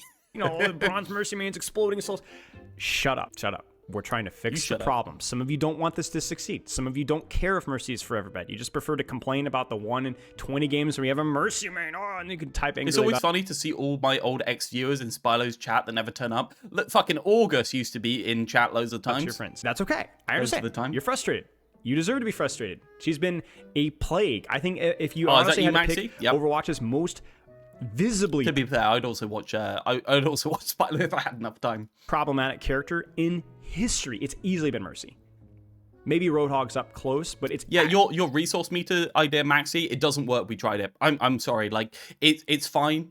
It just doesn't work well enough. It feels really clunky. Feels really awkward in practice. I'll happily put it back into Pugs if you want to try it at some point. But yeah, it doesn't work. We tried it for I think 4 weeks before we deleted it. It's Mercy. It's definitely Mercy. I mean, if you go back to Overwatch League Season 1, all the pro players, what's your most hated hero? Everyone said Mercy. And this is the pros. 2007 freaking team. So yeah, I also think that early Overwatch had a problem with understanding of what a character does, and the actual depths of what you can do on Mercy actually hadn't been explored at that point, especially in 2017. People forget how long it took people to kind of realize how to use the character properly. So Mercy essentially didn't become this high skill character in terms of movement and shuffling and stuff like that until later on in the game. And only a couple of people were doing it at the time. So yeah, he just streams more. Yeah, you're right. Yeah, Sombra for different reasons. So I understand, but fixing a problem is experimentation. It's trying new things. It's being sensitive to both sides of things. So it's in your best interest that these conversations. I can't believe I didn't turn up on Thursday and I didn't get to talk with Gavin Winter in chat. Fuck. Shit, guys. Are being I could have insulted him. Yeah, I mean, again, in terms of Sombra versus Mercy, let's put it this way. Most controversial. I think Sombra's just hated, and there aren't enough Sombra mains for people to really care. So certainly the most controversial. Because, again, we talked about it earlier. The popularity versus hateability. Like, it is at the top. You know what I'm saying? So these are just some of the ideas that I've spitballed. I have not spent near enough time brainstorming Mercy because, frankly, when I'm doing perk fixes or hero reworks, Mercy might be the top, but she's still one of many heroes that we were thinking. My trouble with fixing Mercy and why we can't do it in our code is that there's no way to do it. I'm trying to figure out. You've got to fix the movement. If you don't fix the movement, you can't do it. I mean, it's a lot more healthy. The healing and damage are putting out proportional pressure now, but yeah. And so today we're going to try to kind of expand our thoughts here. And idea number 2, what if alongside movement depth improvement, your damage boost would actually have fall off instead of a 20-meter string you hold from safety with instant stable damage? It would force you to maneuver a bit more. You could also make it so damage boost lingers a bit after being used to where switching targets is more worth. Sure. I mean, yeah, I'm up to that. I don't think fall off is comfy. I think lowering the beam range maybe would be a better idea. Limiting it in some other way. I'm open to that. Why I'm doing this? I think it's helpful as a community to kind of, I don't know, to have open conversation and honest conversations. I walked away from the Sombra conversation understanding the Sombra mains more, and I hope that it was vice versa. It's also personal satisfaction because it's just satisfying to feel like, oh yeah, I feel like we kind of maybe not know for sure what needs to be done, but have some good ideas. And this is just stuff that I enjoy talking about. You know what I'm saying? So let's start with Realth here. Again, if you guys all know, Realth is a Overwatch Yay, Gavin knows my name. Gavin Winter knows my name. Woo! Woo. Wouldn't decreasing range on blue beam encourage pocketing a DPS around a corner instead of using it on a tank in the front line? Probably. Encourage pocketing a DPS around a corner instead of using it on tank? I don't know. Like, it just makes it so that Mercy is more at risk while doing it. I think that's one of the things that is probably fixed by movement as well, yeah. Coach, like myself, and amateur game critic. And he has very different opinions than mine on most things, which is why I really respect his opinion, because he comes in from different perspectives. He's done a lot of... I think I'm interesting to Spilo. I think that's why he pays attention to me. Because I always have something to say, and I'm always arguing it in a like virulent way. Like, I'm always really out there in terms of the things that I think, and I try and be thoughtful as to other people's opinions, and still man the other person's position when I have an argument. And quite frankly, I just come up with things that other people don't for the most part. Like Maxi said, they've heard other people talk about movement. I really honestly don't get people talking about Overwatch 1 to Overwatch 2 movement. I don't see it. And I also don't see people talking in the same way about Season 9. I actually think even Spilo doesn't understand my arguments about Season 9, so yeah. Critiques on 6v6. He's a big 6v6 guy. Done some stuff on Marvel Rivals and a lot of other stuff. And I believe he's even done a bunch of reworks of individual characters as well. Okay, so this is Realth. What do you see as the vision of Mercy as a hero? Keep in mind this vision can be different from how the developers may currently see her. Let me zoom in just a wee. The formatting was awful here, like so bad I had to put an extra dot. If I didn't put an extra dot at the right place, it wouldn't split up properly. I had to use it like 15 different times in order to get the formatting to actually have a gap. It was awful, man. Really bad. Mercy should be a hero with the highest decision density in the game. In other words, multiple different things you could be doing at any point in time. Okay, chat, what does decision density mean, right? Is this a good enough term, do you think? Do I need to change my terminology in any way? I think this is pretty obvious to people, right? The amount of decisions per second, right? The amount of valid things that you could be doing that are interesting choices to be made, right? The amount of choices per second. That's basically what I mean by decision density. Do you think that's good enough terminology, right? Do you think that's obvious to somebody that doesn't really know who I am? Or do you think I need to like workshop that and change it in any way? Makes sense. It seems straightforward to me. It's one of those that I've mental APM. It's one of those that I've kind of like settled on over time that I think is a pretty accurate thing in terms of communicating, but I don't know if that's true. So thank you for saying. Which one makes the most sense? Her beam priority and color should be a constant shifting minigame, and she should have to actively juggle them for maximum value. The decision between damage boost and healing should be roughly equal weighted in terms of value. I should have said pressure there. I fucked it up. I believe that the decision between damage boost and healing should be roughly weighted in terms of value and pressure. And pressure is something that makes somebody else on the enemy team do something. Pressure is this nebulous concept that is the core of all hero-based shooters apart from Rivals, because fuck Marvel Rivals, they skipped out on the most important part. Pressure. That's what I mean. I think healing and damage should be able to put out roughly the same amount of pressure. If an Ashe or a Hanzo peaks an angle, I think it should be a 50-50 shot whether it is the best to be healing that person or damaging that person, even when that person's on 90% HP, right? You should also require a constant understanding of the playfield in order to optimize these beam priority choices by making calculated risk decisions on GA usage. That's a current problem with Mercy right now, is that a lot of her movement is wasted because you are not rewarded or encouraged to move. Yes. And I think you are rewarded and encouraged to move. I think you are encouraged to move, don't get me wrong. But I think that you are encouraged to move to be damage boosting somebody at full health. And if that person is not at full health, there is no reason to go to them to be able to pick them up or damage boost them. I think palliative healing and preventative healing and healing to keep somebody in an angle and stuff like that in order to be able to push yourself as far on the angle as possible, I think that has been minimized. Therefore, the actual value you can get from doing that, and therefore the amount of risky decisions you have to make with GA have been reduced over time, leading to the Neandra sitting on main problem. This was actually, I was in the vocal minority of people, don't hate me chat, I don't think moving her to 250 HP was smart. I think that, or 225, I'm sorry, because it actively punished you for actively taking risks. I think there were other things that they could have done to nerf Mercy's output. But I think actually making her more fragile was the wrong. They made her more fragile because in silver, gold, and even plat, people don't shoot Mercy. That's simple. People don't shoot her. Do you know why they don't shoot her? Because she can zip 180 degrees in the opposite direction instantly with no interaction. They just don't bother. Like, nobody bothered to shoot Mercy. That's just a thing. She's the last target on the enemy team. She's just uninteractive as Lifeweaver. She's just bad. Wrong direction with the mobility that she has. In order to skirt as close to the line as possible, and the movement should be... It's the Malga thing where it's a lot easier to just stick with watching something simple and consistent, like pocketing with damage boost behind a corner rather than risking anything. Yes, I think I agree.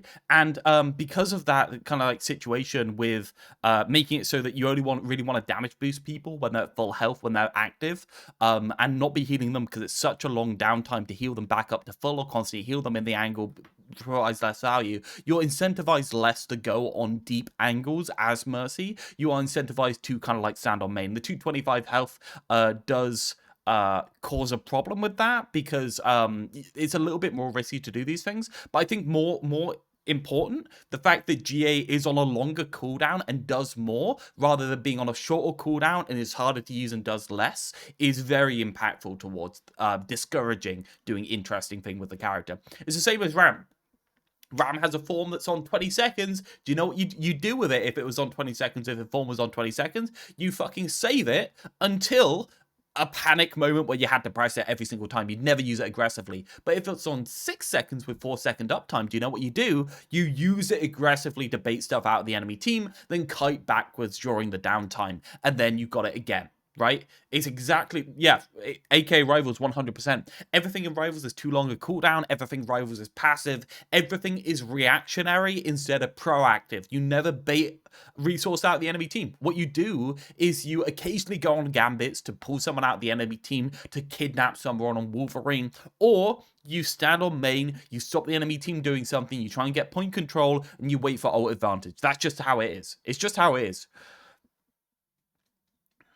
Me waiting for someone to walk near me so I can instantly diamond form and kill them. Yeah, 100%. 100%. With the mobility that she has. In order to skirt as close to the line as possible, and the movement should be in depth enough that this process feels mechanically rewarding. What do you like about Mercy's design? I can't think of anything about her kit that is currently in its best historical state. Can anyone think of anything about Mercy's kit that is in its best historical state? There is very little things in Mercy's kit. Maybe the res? But that's probably small beans, right? I don't think we're happy about the res, right? And maybe that was a little mean there, to say apart from the res. But I think that gets really my feeling. Wit skin, fair enough. Her passive regen, I don't think her passive regen, is that better? Is healing when you heal people better than? I don't think that's. Yeah, I think that's smiley face was you conning me. Small quality of life stuff? Yeah, probably small quality of life stuff, yeah. Youch. What do you like about Mercy's current... I should have put there about what my experience on Mercy and what I've done. Again, I was a Mercy main for about a year. I only played Mercy for about a year. I didn't bother to play pretty much anything else apart from a bit of Brig and a bit of Zen when I could. But I was a vibe healer. I loved vibe healing. It was lovely. Current design, skill to value curve. Okay, spicy. I told you guys. I'm going to make it very clear. Skill to value curve, that's all I care about. Realth is not going to agree with necessarily common opinions. I love Spilo countenancing it. I wonder if he read it beforehand. He's not going to agree with common opinions. He said it, not me. Just doesn't care. So I think that's very respectful whether you agree or not. Mercy cannot be fixed until her movement skill curve is addressed. When Overwatch 2 launched, they gutted all planning, prediction, mechanical skill, timing, and anything else interesting about her movement by allowing her to instantly zip in the opposite direction by looking that way and by automating the super jump. So basically 100%. Those two things, making it so that pressing the spacebar moves you in that direction, and then automating super jump. I think automating super jump matters less than allowing you to just zip in the direction by pressing the spacebar. I don't think the super jump is interesting in any way now. I think the super jump before was this kind of thing where you did this, or you could do this, or you could super jump in a corner and you can have it go off to the side around there. There was a lot of movement on super jump. a lot of fine control on the ability. I kind of agree that the ability was too awkward to use, not too difficult to use, but too awkward to use, and maybe it could have been changed there. But the thing that really matters is this, right? Instead of this. That's what matters. This thing here, where you change like 160 degrees in the press or a spacebar, is fucking awkward. Like, I'm gonna just load up some old Mercy gameplay. Mercy Neandra. I'm just going to show, because I think there's going to be like one or two people here that kind of like understand what I mean, but they haven't seen old Mercy gameplay. So I'm just going to load some up, because it's kind of crazy, right? Mercy commentary, VOD, number 9, good defense, poor attack. Right, let's see. Hey there, my name's Leandra. Hey, This Leandra. is competitive Overwatch Gibraltar and my second placement match. For season See how 11, I placed static people exactly were back then? This is like 2,999. really early. Just as a heads up, one of the people on my team had their mic open quite a bit, so apologies for all that static and stuff. I'm good. Damage boost heal, a little bit of juggling, they'll Mercy them. We'll see if they actually ever use GA aggressively. This is obviously before people learn to use GA aggressively. You see that? You see that, guys? That bit there? Okay, real slow. We're falling backwards. GA. Cancel GA. Cooldown there. You see that cooldown? You see that cancel? You can stop the movement, but you can't do anything there. You can't. Now, it would be, what you do is you go there, then you zip that way, and you'd have 3 seconds downtime. Right? You'd have a shitload of downtime. Right beside you. Up here? You see that? They went up. They went up, and they drifted over this way. You see that movement? That's something you actually had to control back in the day. Now, you can just go wherever you want. You needed a doctor. Get you one. Okay, went up here. You see that cancel? Right? We had to cancel it there and go down here. You don't have to do that now. You don't have to do any of that. There is no optimizing the movement on this character anymore. They're camping the point. And this is way before Neandra actually learned to use Mercy properly. Let's see if there's any newer stuff. Is that Rescue Rest worth it? 222 Rollock. Maybe that has some B-roll. It does have B-roll. Rather than No, Neandra, stop talking about things. Talk about Mercy. plus explore what might happen if it eventually comes to ladder. For starters, You see that super jump there? Super jumping off somebody near you in order to get to the high ground. Now, do you know what you do instead of this? This thing here? What might happen Right, you see that guy? You would fly to this guy. You'd look in that direction and you press the space bar and you go immediately there. That's literally what you do now. Now, there's no input. eventually comes to ladder. It's actually a little bit awkward to use, and it felt really satisfying to use. Have tried to cater to both esports and non-esports audiences, and by trying to You see that jump out of GA, just going a little bit forward and slowing down in the air? It's massively different. Unhappy.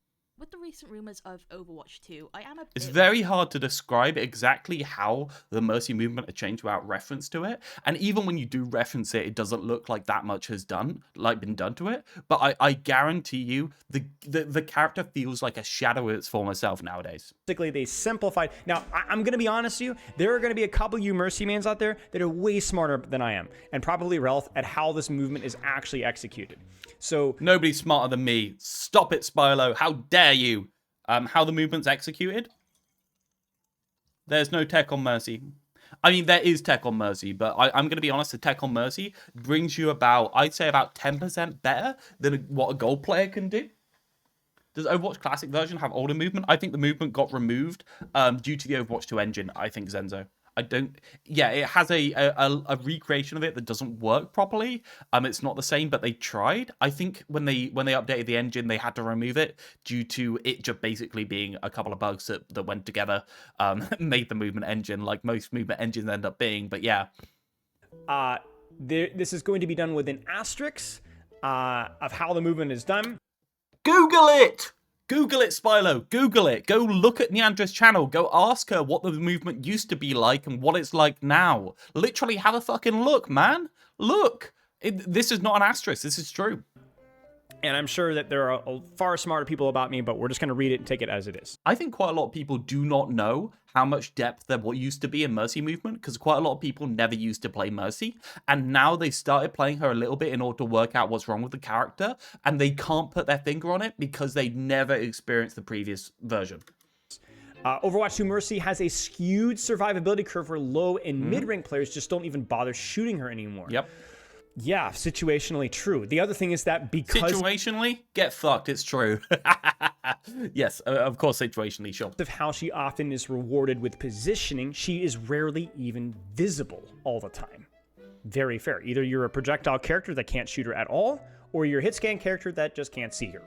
Yes, when she goes on a deep angle, she is maneuverable enough on that deep angle that people don't bother shooting her. Beforehand, when she went on a deep angle, there was risk to going on that deep angle because you had to use a movement in some way to get out of that angle. What you do when you're on a deep angle, do you remember what you do on a deep angle? I'll actually load up Overwatch and show you what you do on a deep angle, because people forget this. People completely forget this, which is kind of crazy to me. Like, it's kind of crazy. If you were going on a deep angle...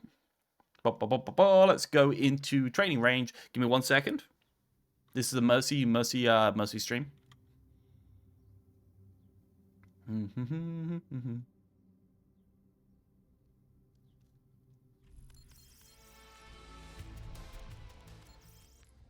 Stadium training range. Get out. Range angle timing. It's all about rat bread. Okay, I'll show you what Mercy players used to do.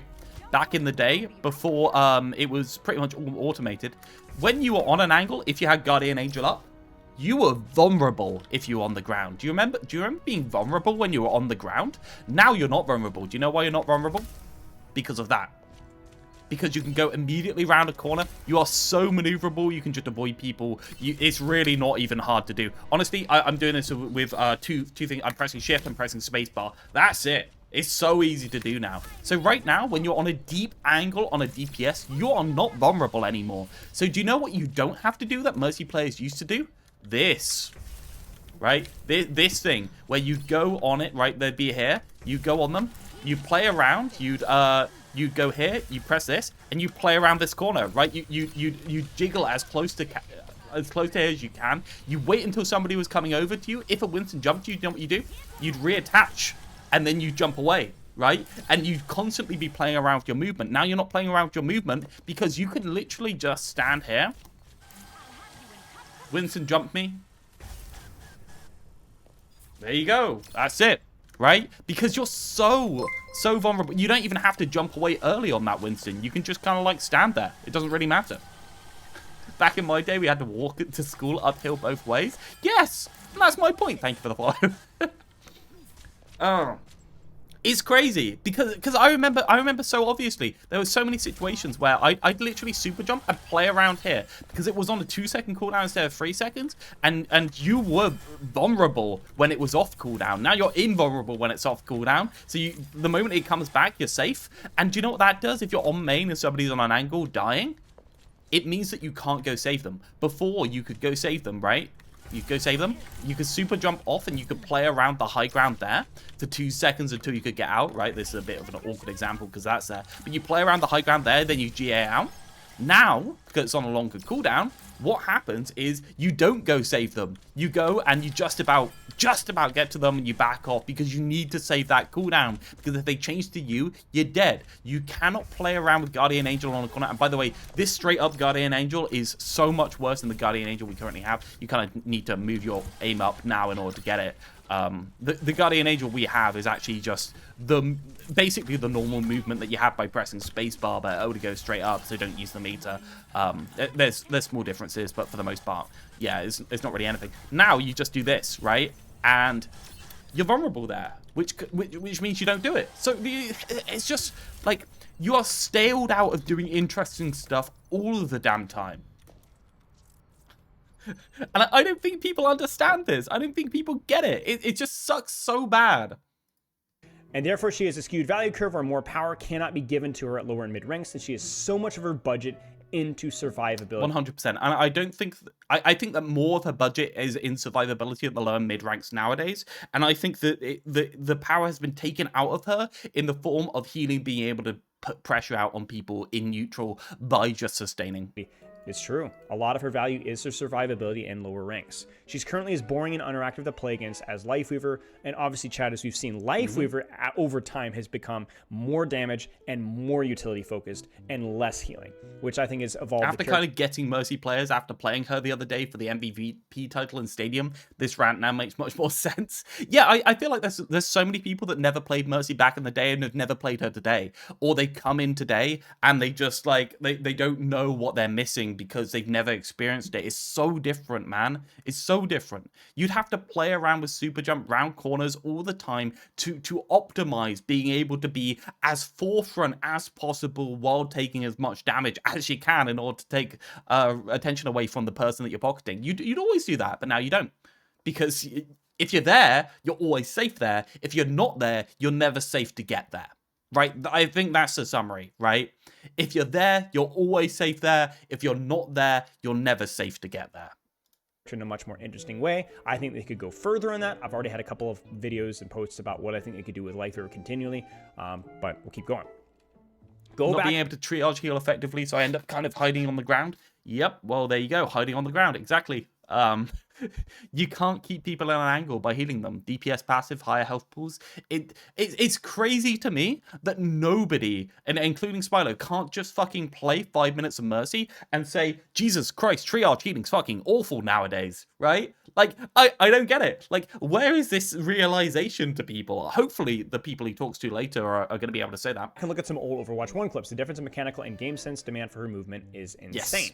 On the surface, Mercy just looks like she's received buffs. I hope you'd look at some Overwatch 1 clips. I should have linked some. As the commenter prove, movement is the part that people like about her kit. So her entire kit being gutted to make way for the lowest skill floor entry to the hero possible isn't something anybody talks about because people are just happy that there's more movement. I think I agree entirely with that. The truth is the level survivability was... I think that guy's true.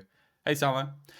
Yeah, I don't think Mercy mains complain because all Mercy mains see is the fact that you fundamentally just have more movement. That's all they see. They just see more movement. More movement is good. I like more movement, therefore we're okay. Always in the kit, but just... There's still triage healing, though. I thought they removed it. What are you on about?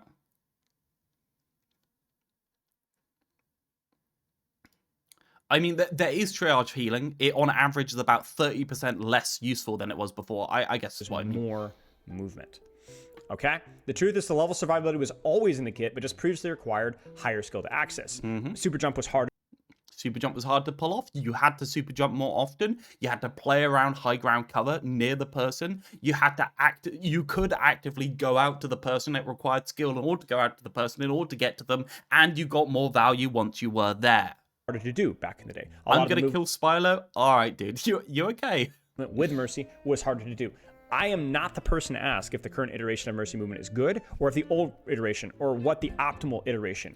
Who's the person to ask? Ask some Spilo. Use your words. I hope he uses words later. Come on, please. You have the Mercy mains on. Ask them about the movement. Come on, dude. It's the only thing that matters. I'm going to be hopefully letting Skiesti kind of run with that later today, but it is true that her movement is more accessible today, has probably a lower ceiling than it has at times past, and is such... Is that a Spilo emote? Spilo Tear God? Oh, God. accessibility that it's either... It's not meaningful. And the reason I also bring that up is because I do want to highlight that, again, a lot of this is due to the fact that Mercy doesn't move very often. Oh, so you're misunderstanding. Yeah, so triage healing was it was a term, I think it wasn't invented, but it's really popularized by Temporal back in the day in the coaching sphere. And his idea was triage healing is topping people up as fast as possible to keep them as active as possible, right? The idea was that you either hit the person that is at most risk of dying, or you constantly top up little bits in order to keep people constantly active. So you have 6 players constantly contributing instead of 4 players and 2 people running away because they're low health, right? The idea of triage healing is putting out aggressive pressure by healing, or taking away the pressure onto your team by healing. Triage healing is kind of like the idea of, we want a damage boost. What do? We damage boost, but when we don't, when we heal, only when it is impactful to heal, right? Not when it's unimpactful to heal.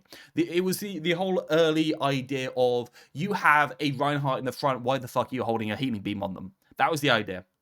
No, you're okay. That's like Medic in TF2, quick fix Medic. Yes, I feel like Medic in TF2 was kind of like quite a lot of the underdeveloped concepts that ended up in all of the different supports in Overwatch, because Overwatch really is a story of the ways that different types of healing resources apply to different types of characters in the game, right? If you've got a bursty resource, you pair it up with a bursty character. If you've got a gradual resource, you pair it up with a character that wants to stay on an angle for a longer period of time in a more gradual sense. So yeah. As it is. Yeah, I don't think the triage passive is not necessary in any way, shape, or form. You speak really well, thank you. I try and speak. That's what I mostly do here. But thank you, I appreciate that. Aside from this, her skilled value expression from her healing has been reduced massively by the larger health pools, and it genuinely matters less than ever what target you're healing. So Realth is also very anti-Season 9. We won't get into that today, but we'll keep going. They won't get into that today. He doesn't agree. I think he doesn't understand me. Please try and get a read on this, because do you understand this argument? Am I being unclear, or is he misunderstanding, right? Am I miscommunicating, or is he a misunderstanding, right? Long story short, are you a Mercy main? I used to be. I used to be years ago. I used to be in Overwatch 1 for about a year, but not anymore. Not anymore since Overwatch 2 came in. They gutted the movement and made it so that healing does nothing. Short, the ability to output aggressive pressure with their healing has been effectively removed from the game. The pressure you can put out by increasing poke DPS uptime with Healing Beam has been decreased, because the DPS passive and higher health pools massively increase the time required to heal these players to an acceptable level before re-peaking. So you're basically maybe stuck on healing a target for a little bit longer. And Mercy Pocketed Ash previously had 80% uptime. Now they have around 60% uptime. This is a lot of aggressive healing pressure. Is that a good way of communicating it? Right? Do you think he's going to agree or disagree? Sources. I would like for him to elaborate on this one. I'd love to talk to him about this and have him literally go on Mercy in the 2 modes, right? I'd love him because this is so obvious to me, right? As just a feeling. And I think anyone who plays Mercy is probably going to feel this implicitly if they try the 2 modes against each other. I don't think it's easy to do that comparison, because I don't think a lot of people have 2 styles of Mercy against each other to actually try. I don't think people can try a 6v6 mode with 200 health pools, no DPS passive, versus a 5v5 mode with 250 health pools and a DPS passive. I don't think people A/B test this, but this is fucking so obvious to me. This is like the very bare minimum. When you have a higher health pool, you're more inclined to use more of that health pool at a time, right? We have a higher health pool, and it takes longer to heal it back up because of the DPS passive. Therefore, what's going to happen is after we take damage, right?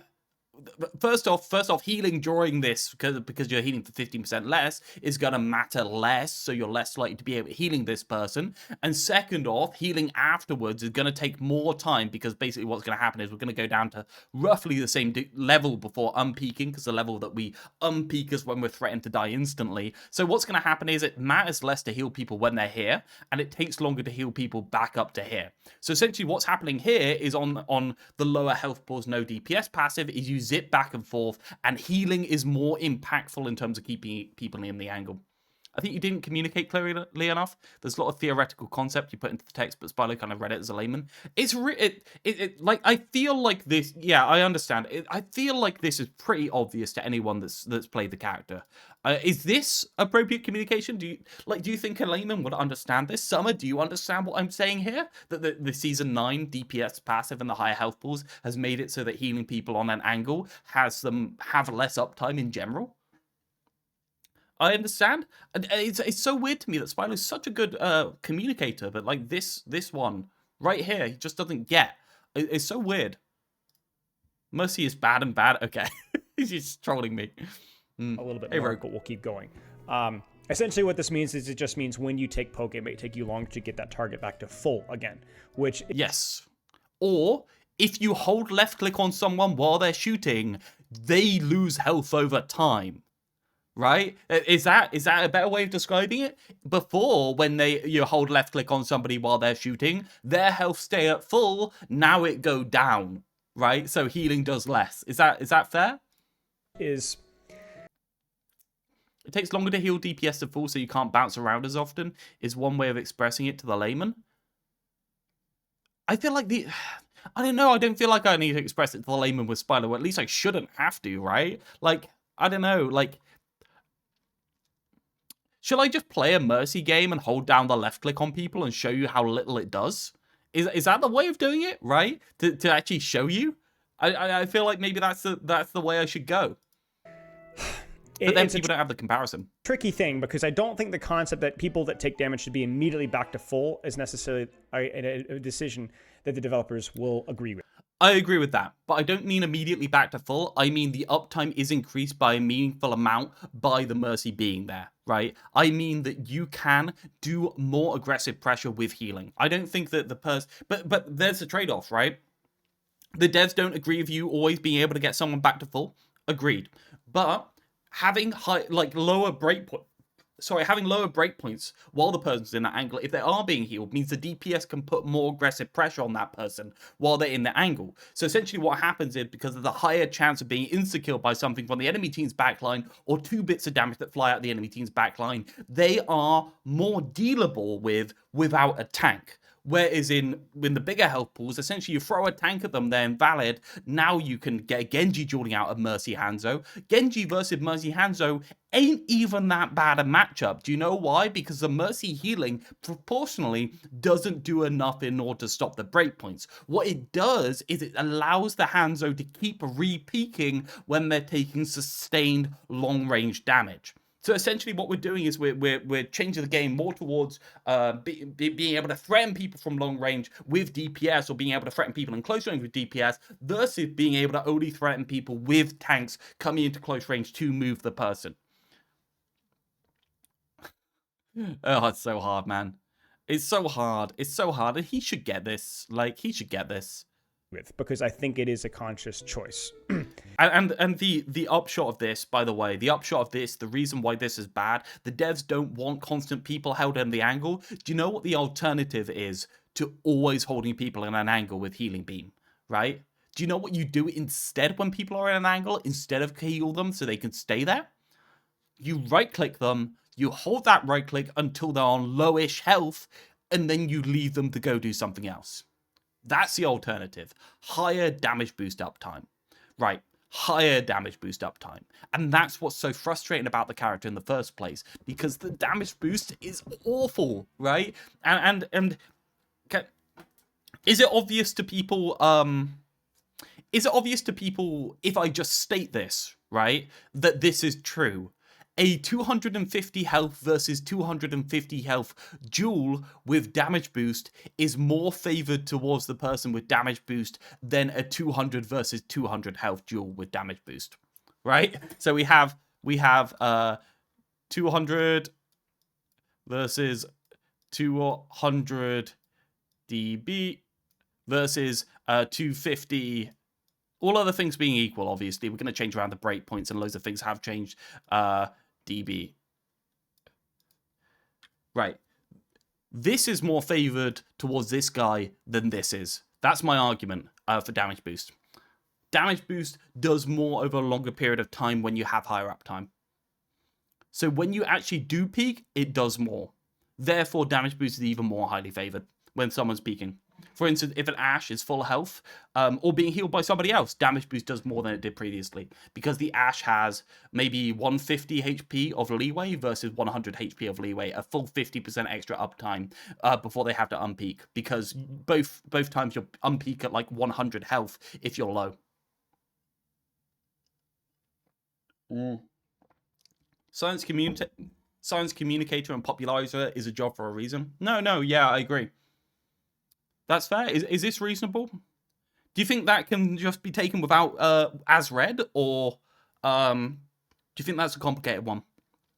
Because I think these two arguments, healing is disincentivized compared to the other mode, and damage boost is incentivized while the person's at full health compared to the other mode, lead me to believe that pocketing is just as problematic in the 250 HP pools as low ranks.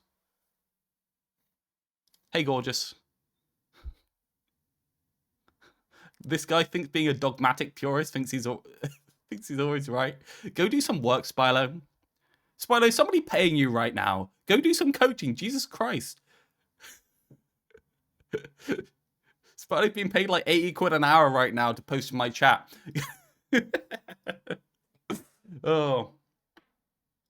The pressure. Maybe added a Y and you're peachy. Okay, cool. Hopefully that's well enough explained. I'm really confused why Spilo finds this so difficult. And I think I'm just not communicating well enough. So yeah, it's hard for me because I don't really know how to rephrase it. That was my frustration the first time. I get the impression that he is not connecting with the idea more than disagrees with the idea, if you get what I mean. That's my problem. You could put out by extending the tank's pressure cycle by healing them at the right moment has been lowered massively.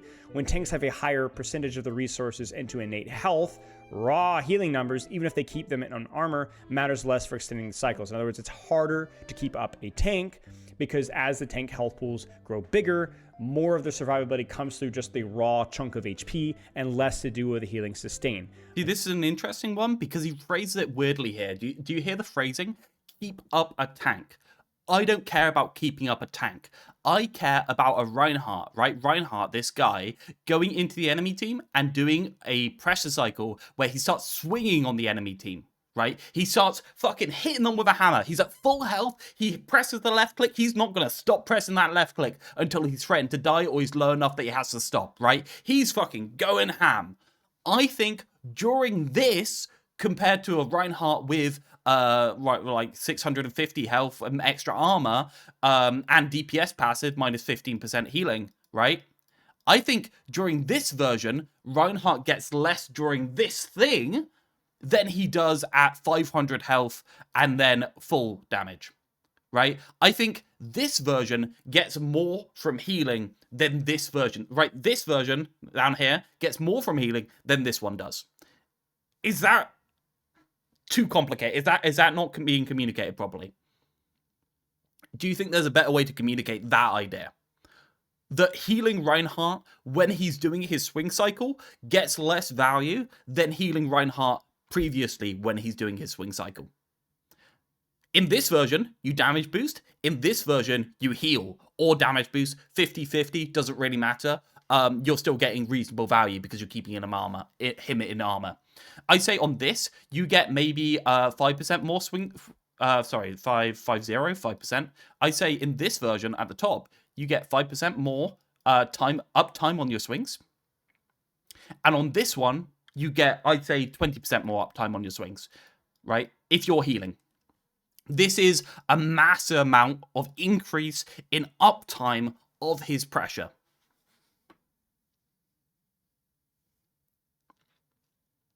Well, your goal is to extend the pressure cycle with the healing, but it doesn't matter now. You don't extend the uptime, you extend the lethality. I'd express it as percentage of his health bar healed by the healer. That's probably reasonable, yes. That's probably reasonable. Is it? I mean, it's a hard one as well, because this also implies lesser armor. This implies more armor, possibly. And during armor, you're still getting value, but you're still getting 15% less value by healing during active time. Maybe I just need to phrase it as a hatred of DPS passive, because that's easier to explain. Yeah, you extend the lethality with damage boost instead, 100%. In this one, you choose to damage boost instead. In this one, most of the time you choose to damage boost instead, but I think there's a reasonable argument for doing either.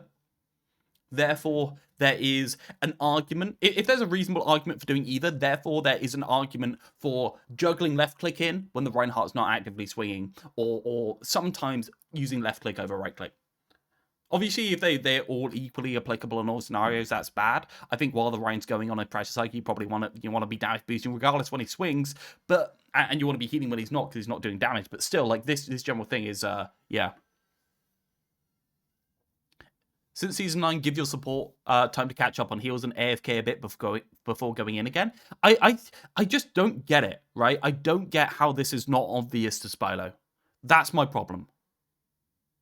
You should have dropped everything you were doing to be on Spilo's stream. It was impossible. And quite frankly, Maxi, this is not a great conversation for Spilo's stream.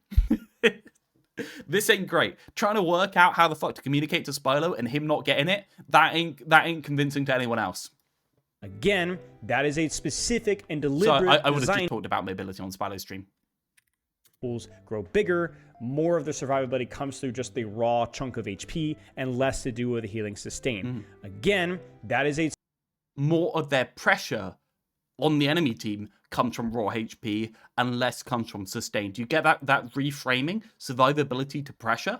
If you have the lower numbers, you get burst down faster, which means you need more healing in order to keep up the pressure. And yes, this was on purpose, but it also made the healing supports a lot less interesting in what they do. specific and deliberate design choice by the Overwatch 2 developers to not encourage raw sustain. Raw sustain is not by... Raw sustain is not good when it's on an Orisa or a Roadhog standing at mid-range and doing stuff. Raw sustain is not good when the raw sustain is high enough that it overrides what the enemy team could do because your tank can infinitely walk into their backline. Raw sustain is good when it's accurately balanced to the amount that the tank can do. So when they're swinging, they're actively depleting resources still, and then by getting extra healing, they can do that for longer. Definition brainless. It can be very brain full, but it does punish supports that rely more on that situational healing for their output of There you go. He got it. Yeah. value. For example, a lot of the utility that we see right now from a lot of support heroes, whether it's Kiriko or Ana or whatever, fill in the blank here, even Juno, is not through raw healing, but a lot of utility. Overwatch is much more utility focused. Anti-nade, speed ring, Suzu. See, the thing is, guys, what was Mercy's utility in Overwatch 1? Apart from damage boost, what was Mercy's utility? I think we should all get this. Mercy's utility was, go chat, go. I believe in you. I believe you can tell me what Mercy's utility was. Healing is more beneficial at low health to prevent death, or damage boost is more ideal at higher health, where they can tank damage with HP, would be how I would explain it simply. Sure. I think that's reasonable. And therefore, healing puts out less pressure. Of the avoid button, mass res, the anointed enemy team, they can't start thinking about you, no. What was the utility on Mercy previously? What utility did Mercy give that other characters don't have? Maybe Zen has some of it. Maybe Brig has some of it. What was the utility? You'll get there. I believe in you. Res. Nope. Reactive heal, yeah, they're Breadmon. Breadmon's the person that's been here the longest, therefore he knows. The utility on Mercy was being able to heal the person that needs healing exactly when they want it, exactly at the moment they need it. That was Mercy's, that was Mercy's power, right? Instant healing. But what you do when you devalue the instant healing, and you devalue the value you can get from the instant healing, is you extract 90% of the utility that this character has. That's the utility. That's where the utility went. That's why this character doesn't work, because the utility was being able to instantly start healing someone the moment they need it, right? It doesn't have time to hit them like right click. It doesn't have maybe somebody missing you half the time, like Anna or Baptiste. It doesn't require LOS, because Mercy, quite frankly, could be anywhere and always in LOS if they're playing properly. It doesn't require attention from the person, because Mercy doesn't require attention to do other things. It's free, instant reactive healing. That's the utility of Mercy, and that's what we've lost, because that type of thing does not matter anymore when waiting for somebody to heal you up when you have taken more damage heals you up just as fast as Mercy instantly healing you for less healing than the other person does, right? You wait 1 second for an Ana to heal you up, or do you want a Mercy healing you up instantly to heal you up to the exact same degree, right? Well, Ana could do something different in that 1 second, so why would you want the Mercy? They have devalued reactivity. Damage output. Raw sustain just doesn't matter as much as it used to anymore, and a lot of that is due to the higher health pools. And it's a weird way of framing it. Raw sustain, I do not care about Mercy sustain.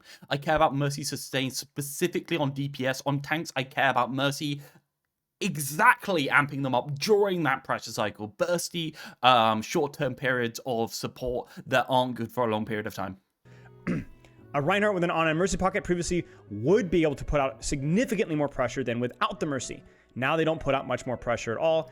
this is one of those that he's going to disagree with because I didn't explain it very well, but I think this is corroborated by the one above, and I think I've explained it already. And I think the idea that he's trying to get at here is that because the Reinhardt has a larger health pool, you're basically demanded to yellow beam a tank. You don't really have the opportunity to do anything but. You're demanded to damage boost the tank when they're at higher health, and then only heal them in emergency situations. The pressure achievable from both these healing modes has been replaced by much stronger bias on damage boost, which has always been, again, why? Utility focused, which has always been the thing considered the most annoying in her kit. So this kind of gets to the crux of the issue, right? Where in a 6v6 post-season 9 or pre-season 9 Overwatch, healing mattered more. In a post-season 9 5v5, utility and damage matters more. And as it stands, Mercy does not have utility apart from damage boost. Resurrect is an exception, of course, but that has also been the part of utility that has fallen off the most in Overwatch 2. And damage boost and pocketing a DPS that is more static, that doesn't demand movement, as Realth says, is generally the most controversial part of her kit, both outside the Mercy community, but also inside the Mercy community, from my knowledge, from my understanding. I think Resurrect, Healing, Movement, Flight, Valk, those are more controversial. A lot of people like them more. But the Pocket AFK damage boost playstyle is not something that, to my understanding, Mercy players enjoy. And as somebody that used to play a solid amount of Mercy early on in her career, I would say anywhere like 50 to 100 hours, I think. I might be just making that up. But I got forced into Mercy for a long time. And I realized I like healing more than I like damage boosting. Exactly. I liked healing more than damage boosting as well. Why can't we do that anymore, Spilo? Engage the brain cells, Spilo. Why can't we just heal instead of damage boosting on that angle? Why does damage boost on the angle while the person is doing something have about 80% uptime now as an optimal amount of uptime instead of 40%? Why are people being more oppressed by having more damage boost on the person while they're active in the angle, whereas before healing was just as good? So on average, they had less damage boost, so it was less frustrating to people to play into. Why? Why is this? Because it sounds better. It requires more movement. It's just more fun to heal with Mercy. And it's just not necessarily better, and that's the problem. It's way more satisfying to heal with Mercy. And something damage boost should be able to be put onto the target when something hits instead of when something is shot. It makes no sense to have it this way. I'm gonna be honest, it's fucking stupid. It makes no sense. How am I supposed to predict that my Ashe is about to throw dynamite? How? How am I supposed to predict that the Vara's gonna like delay half a second before shooting a shot? Yeah, you can time it, sure, but why don't we just make it when it hits so that you can react to it and then put your right click on it as a show of skill expression? It's kind of like weird to me. It doesn't really make sense. Why would we have it this way around? I can't see a single argument for it being this way around. Does anyone in chat have one? The decision when playing Mercy nowadays is to sustain with healing, providing very little value at all, and basically being AFK or being able to damage boost and actually do something proactive. But you don't actually choose whether you have to sustain a match. The playstyle isn't active at all, and the decision of beam juggling is simply being made up for you most of the time. In other words, does this person need healing? Okay, no, damage boost. That's basically it. It's a very linear decision. Yep, because the healing's been devalued.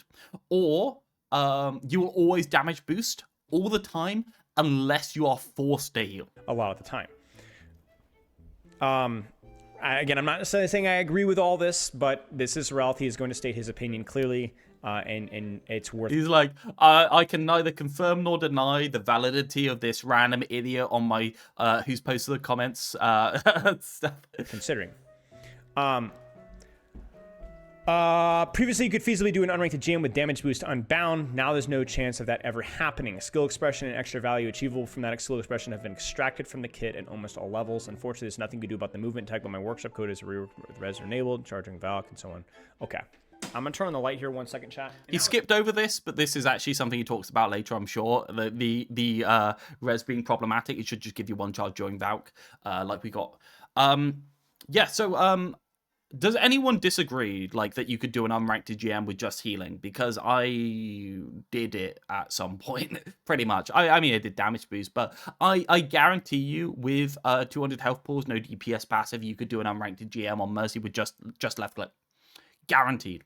Guaranteed. I could do it. It's not even that hard. Mercy was released in a state of the game where the other 2 healers were Zen and Lucio, so obviously with the introduction of Ana and all that came after, just healing isn't as valuable too. Yeah, I think I agree with that, but when the field of healing got kind of like worked out, and when it got the design space got filled, Mercy very obviously being instantly reactive filled a niche that other characters didn't have, and you can abuse that niche to the point where you have enough skill expression in order to get to GM with just left click, damage boost, unbound. I think that is very true. I think that people are crazy if they don't think that's true. You could do unranked to GM pre-Overwatch 2 with just Mercy, with just left click. That was Realth. Thoughts? So, with the absence of a debate partner right now, what do you guys think so far? Mercy mains, non-Mercy mains? Chat, YouTube, Twitch. We'll take a few minutes, and then maybe we'll get to... I don't think people have a big enough attention span to be able to respond to that. Neandra's notes. What do you guys think? Crucially, there's no real clear solution here, and I don't think you necessarily need to propose a solution. I think if you can accurately describe the root of the issue, a skill... Yeah, it sucks that I missed this. I think the second part was very difficult. Would really have raised your profile? Yeah, of course. I agree with Realth 100%. I disagree with all the Mercy mains 100%. Developer team should have some concepts or some ideas. Awkward actually tried in a Mercy unranked to GM and he failed. Yes, I was aware of that. That's crazy. When did you try it? You know, disliking damage boost. Awkward, Mercy, unranked to GM. 9 months ago. Boost seems unusual to me. To my knowledge, it is very commonly disliked. Maybe you should try to reschedule with Spilo.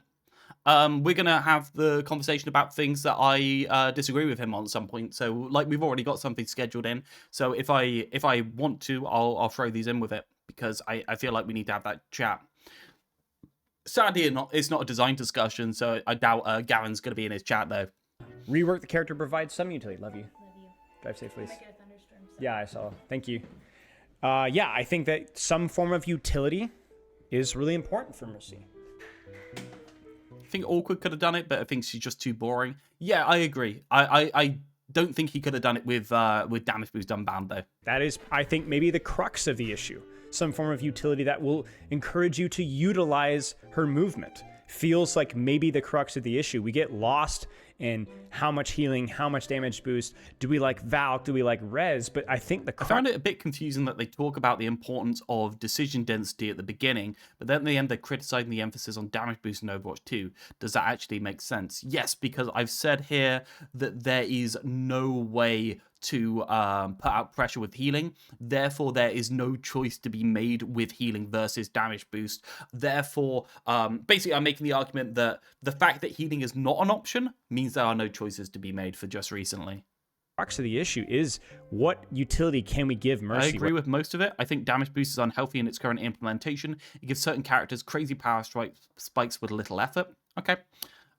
Most of it probably means they didn't understand some of it, but yeah. I actually like the idea of single target res on an ult. It can encourage healing more efficiently to charge ult faster with less blue beam. Yep. I'm glad that he hovered over this bit because I think that's important. We have actually fixed Valk and res together. Whether that's damage or anything else, movement speed or overhealth, that will encourage her to move. Maybe that is the root of the issue. I dislike her current movement because it feels clunky and it makes it too easy to access. Super jump is a good one.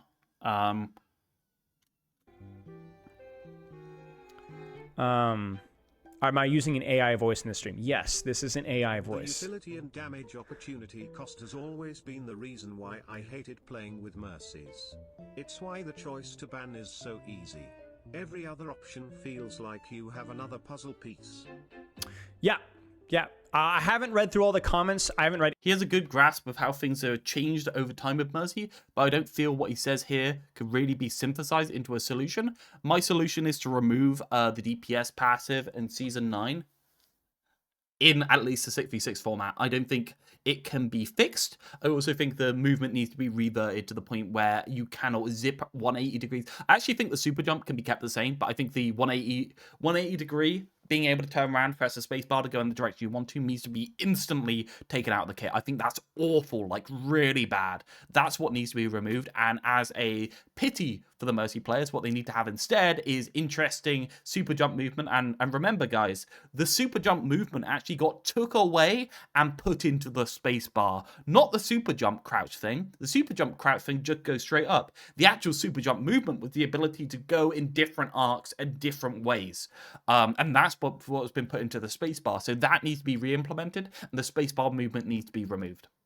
Any of the comments yet? I'm going to try to get through some of them. Actually, a large portion of them in a little bit, but not right now. So I think there's some questions about making her movement more skillful, but not right now. It just zipped through. So I think there's some questions about making her. I think sustained healing should get some form of eventual benefit. Same for a right click, there should be a charge up mechanic in a kit. Let's say you pour X amount of resource Y into something, you get a benefit. Also, damage boost has to go for movement more skillful. Wrong. Question row Realth and I.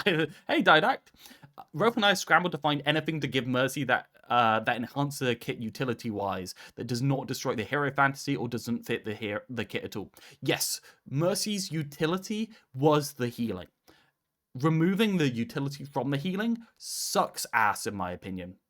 And more a higher ceiling for that movement, and I would agree with you. But I think the key thing has to be, it doesn't matter how good you make her movement if there's no reason to utilize that. Buff healing for supports. Buff supports more. Note, remove DPS passive, lower the throughput of the sustained healers like Kiriko and Juno. That's the answer. That movement. And I'm being a little bit hyperbolic here. Bring the high level down and bring the lower keep the lower level the same, or bring that down as well. Proportionally, put the lower level slightly higher than the high level moves. But it really is, there is less chance. Well, both her healing and damage are not unlimited. I have done that already. I should have just been here to tell chat that I've already done that. To be honest, There's less mode. as a Mercy main, I enjoy damage boost, but it has little to no skill expression outside of advanced, effective blue beam juggling.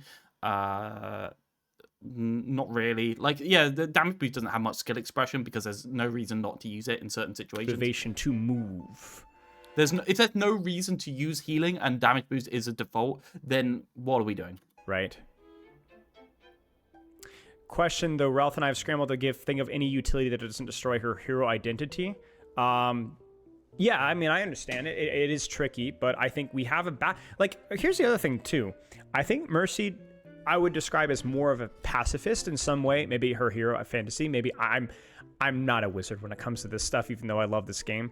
But it doesn't mean that she can't pack a punch when she needs to.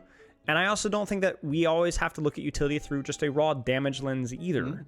The reason that it's frustrating to play versus Mercy, as has been described, is that she doesn't really have very often a motivation to put her. To be very clear to everyone, saying that Mercy needs her healing to be more utility than it currently is not an argument to increase sustain in general, or even on Mercy for the most part. It's an argument to increase sustain specifically on DPS players on an angle compared to the tank or main, and to make the levels accurately balanced in a reasonable way. Herself and risk. I think, okay, this is going to be maybe an uncomfortable truth here, okay? I think this is really important to talk about. For most people, most players, maybe this is universally true. I don't necessarily know, but in my experience working with all people, casual and non-casual, fun is associated with risk. You cannot have an engaging, competitive experience without risk. It's just not possible. Even very casual games need risk, fear of failure to succeed.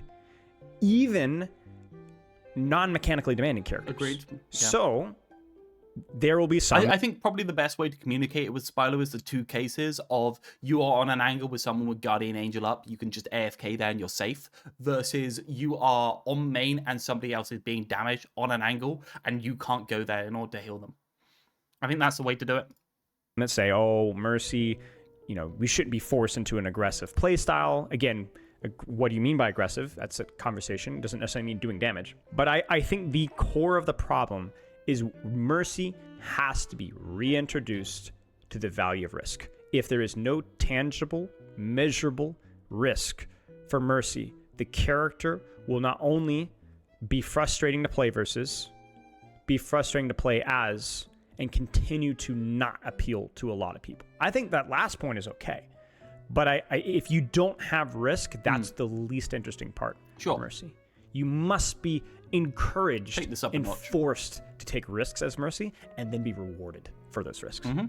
It's just a general truth of whenever we compete at something. It's like people enjoy risk. People enjoy making a calculated decision, especially if you can mitigate those risks with good decisions, good positioning, good mechanics with your movement. I think as a lot of Mercy players have talked about, I think the reason why a lot of them love Resurrect is not because it's Resurrect necessarily, but because it's the most risky aspect of her kit. It's thrilling to get a difficult res off. Especially I agree with that. And I think at this point, we should also think about making it so that our res has still a cast time while in Valk. I do think it removes something to not have a cast time in Valk. I mean, Valk healing is still so good and Valk is still so maneuverable that it's hard to kill a Mercy during it. So, but that's a Mercy movement problem. When you do it mechanically well, when you utilize your bounce, your float, or you do it quickly behind, like that's exhilarating because it's the only thing that generally consistently demands risk. So Mercy players want risk because that's just human nature.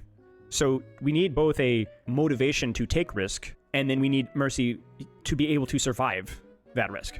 You get what I'm saying? So we're looking for more like spiritual changes here. There's a lot of weird comments here. Changes, maybe would be the more apt description. So we're looking for number 1, utility that demands movement. Actually, number 1 is going to be something that encourages and motivates. You already fucking had utility that demands movement, Spilo. It was the healing. That was the thing, right? And rewards risk. And number 2, probably following off of that is utility that encourages movement, because that is probably where that risk would most come. Do you know the funny thing? Nowadays, if you have somebody on a deep angle and you're going to try and bail them out, you actually, first off, you don't output any pressure when you do it. Second off, it's more risky to do it. It's so hard. He's matching, he's making sense. Comfortably come from. And then maybe number 3, rewarding her ceiling of movement or expression through that playstyle. And notice that we haven't said damage, said debuff, anti-heal, overhealth. It could be in a lot of things. People have had plenty of time to reread this, right, at this point. That's nice. Have to even be traditionally mechanical things. Because the funny thing about Mercy, as we said, about the lack of transferable skills, hey Arceus, is positioning for risk management, cooldown management that will likely come as a result from that, and just generally moving and forcing. Even though there's no immediate mechanical transferable skills, immediately, that's more like every other support hero in the game. Immediately. If a character should have risks, does that mean we should need Swift Step and Suzu? Well, that's what we're doing. We're reducing Kiriko's healing and reducing the ult charge in order to charge her ult, and we're keeping Suzu and Swift Step in. So the risk of Kiriko is going to be the risk of being forced out of an angle early and being ineffective on main. That's going to be the risk for Kiriko, right? Right there. Think about it. Because Kiriko's not going to do as much in neutral. From a Brigitte standpoint, Brigitte is basically nothing but risk management or positioning balance. Lucio, right? Agreed. Heck, even Moira, right? Well, Lucio doesn't have it anymore. Moira doesn't have it anymore because they can't actively use those resources because they're so expensive to replenish. Their own can of worms, but like a lot of it is kind of like how far can I push this, you know? So there you go. And keep doing so while, if we'd like to, keeping true to the simplicity of the floor. Is the limited nature of damage boosts. Yes, it is not a good utility by itself. Anyone can take advantage of. Yes, I agree. Universality of damage boost is hit or miss because even if it is technically universal, And a landing biotic grenade on the enemy threat/friendly team. Anyone can take advantage of the anti or increased healing. Speed boost, not universal useful utility. Speed boost is very universally useful. Damage boost from Mercy has not been useful traditionally for the majority of the cast. That's just not true. There's a reason people always mention a hit scan Farah Echo when Mercy brought into the discussion. No, that's not true. Damage boost is useful for everyone, just they cannot be actively used by everyone because Mercy has to be there for them. They can't have it guaranteed because it's too many resources to put into them otherwise. The question is whether they can rely on that being there for them. And that's normally whether they have good access, and that's what the flyers get. Maybe it is too high value in situations that don't demand risk. Like what came first here, the chicken or the egg? Is it the lack of survivability or movement capability that prevents Mercy from using her damage boost aggressively? Yeah, as a Reinhardt, am I going to fire strike in order to use damage boost? No, like I'm not going to do that because it's such a value loss for Mercy if they're not actively doing something. No point damage boosting tank, way too much risk for minimal reward. Exactly. And there's certain, but there is a point damage boosting tank, obviously. It's just not worth doing something on tank because you are being damage boosted. I think that's the way you phrase it, right? It's always worth damage boosting them, but it's not worth doing something to take advantage of damage boost. Or is damage boost being used passively just too good? Maybe it's both. You see, that's the reason why Mercy is... Support being able to take this aggressive of an angle with this broken of a left click and have swift step and Suzu is bullshit still. I agree, but I think a backline assassin type support can exist, and I don't think it's invalid. I want to play around with the archetype before I write it off, if you get what I mean, Reward. Also, we can't change around Kiriko unless we significantly lower the output, because it's all around the 2-shot headshot breakpoint. So we either just remove the 2-shot headshot breakpoint, in which case Kiriko does a lot less damage, because you need to lower it quite a lot in order to actually get rid of that breakpoint. Or, alternatively, we just accept that and work around it in terms of making the rest of the kit work. I think the kit works a lot better as a flanker. If I was going to make Kiriko a more main angle healer, I'd probably have to remove the jump and other things like that. No, you're absolutely fine to bring up Kiri. really good at pocketing damage boosters on poke characters is because not only is it consistently good, but it means that Mercy never, ever, ever has to flex her muscles. Mercy means atrophy, quite literally. Actually, quite not literally, but it just felt good in my head saying that, so quite literally. I don't know where we're going with this. Literally. Manosphere. Remember, we got to construct our own Manosphere, guys. That's on our checklist for today. We got to continue to develop the Manosphere. Neandra. If you guys all know Neandra, one of the OGs of Overwatch. Been around for forever. And Mercy Wizard. Thank you for the subscription, Demo. Congratulations on your 6 months badge. I also have some really thoughtful videos on Mercy Rework stuff as well, which we will, I encourage you guys to check out here. Let me zoom in here and read Neandra's message here. All right, here we go. Making sure I'm not... Can't believe nobody was there to turn up for his thing. He didn't even invite me until I sent his message. Okay, I'm gonna be right back to the toilet, and then we can continue with Neandra and other things. I can't believe he didn't invite me straight up. He knows I have great ideas on everything. I don't understand why I didn't.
No.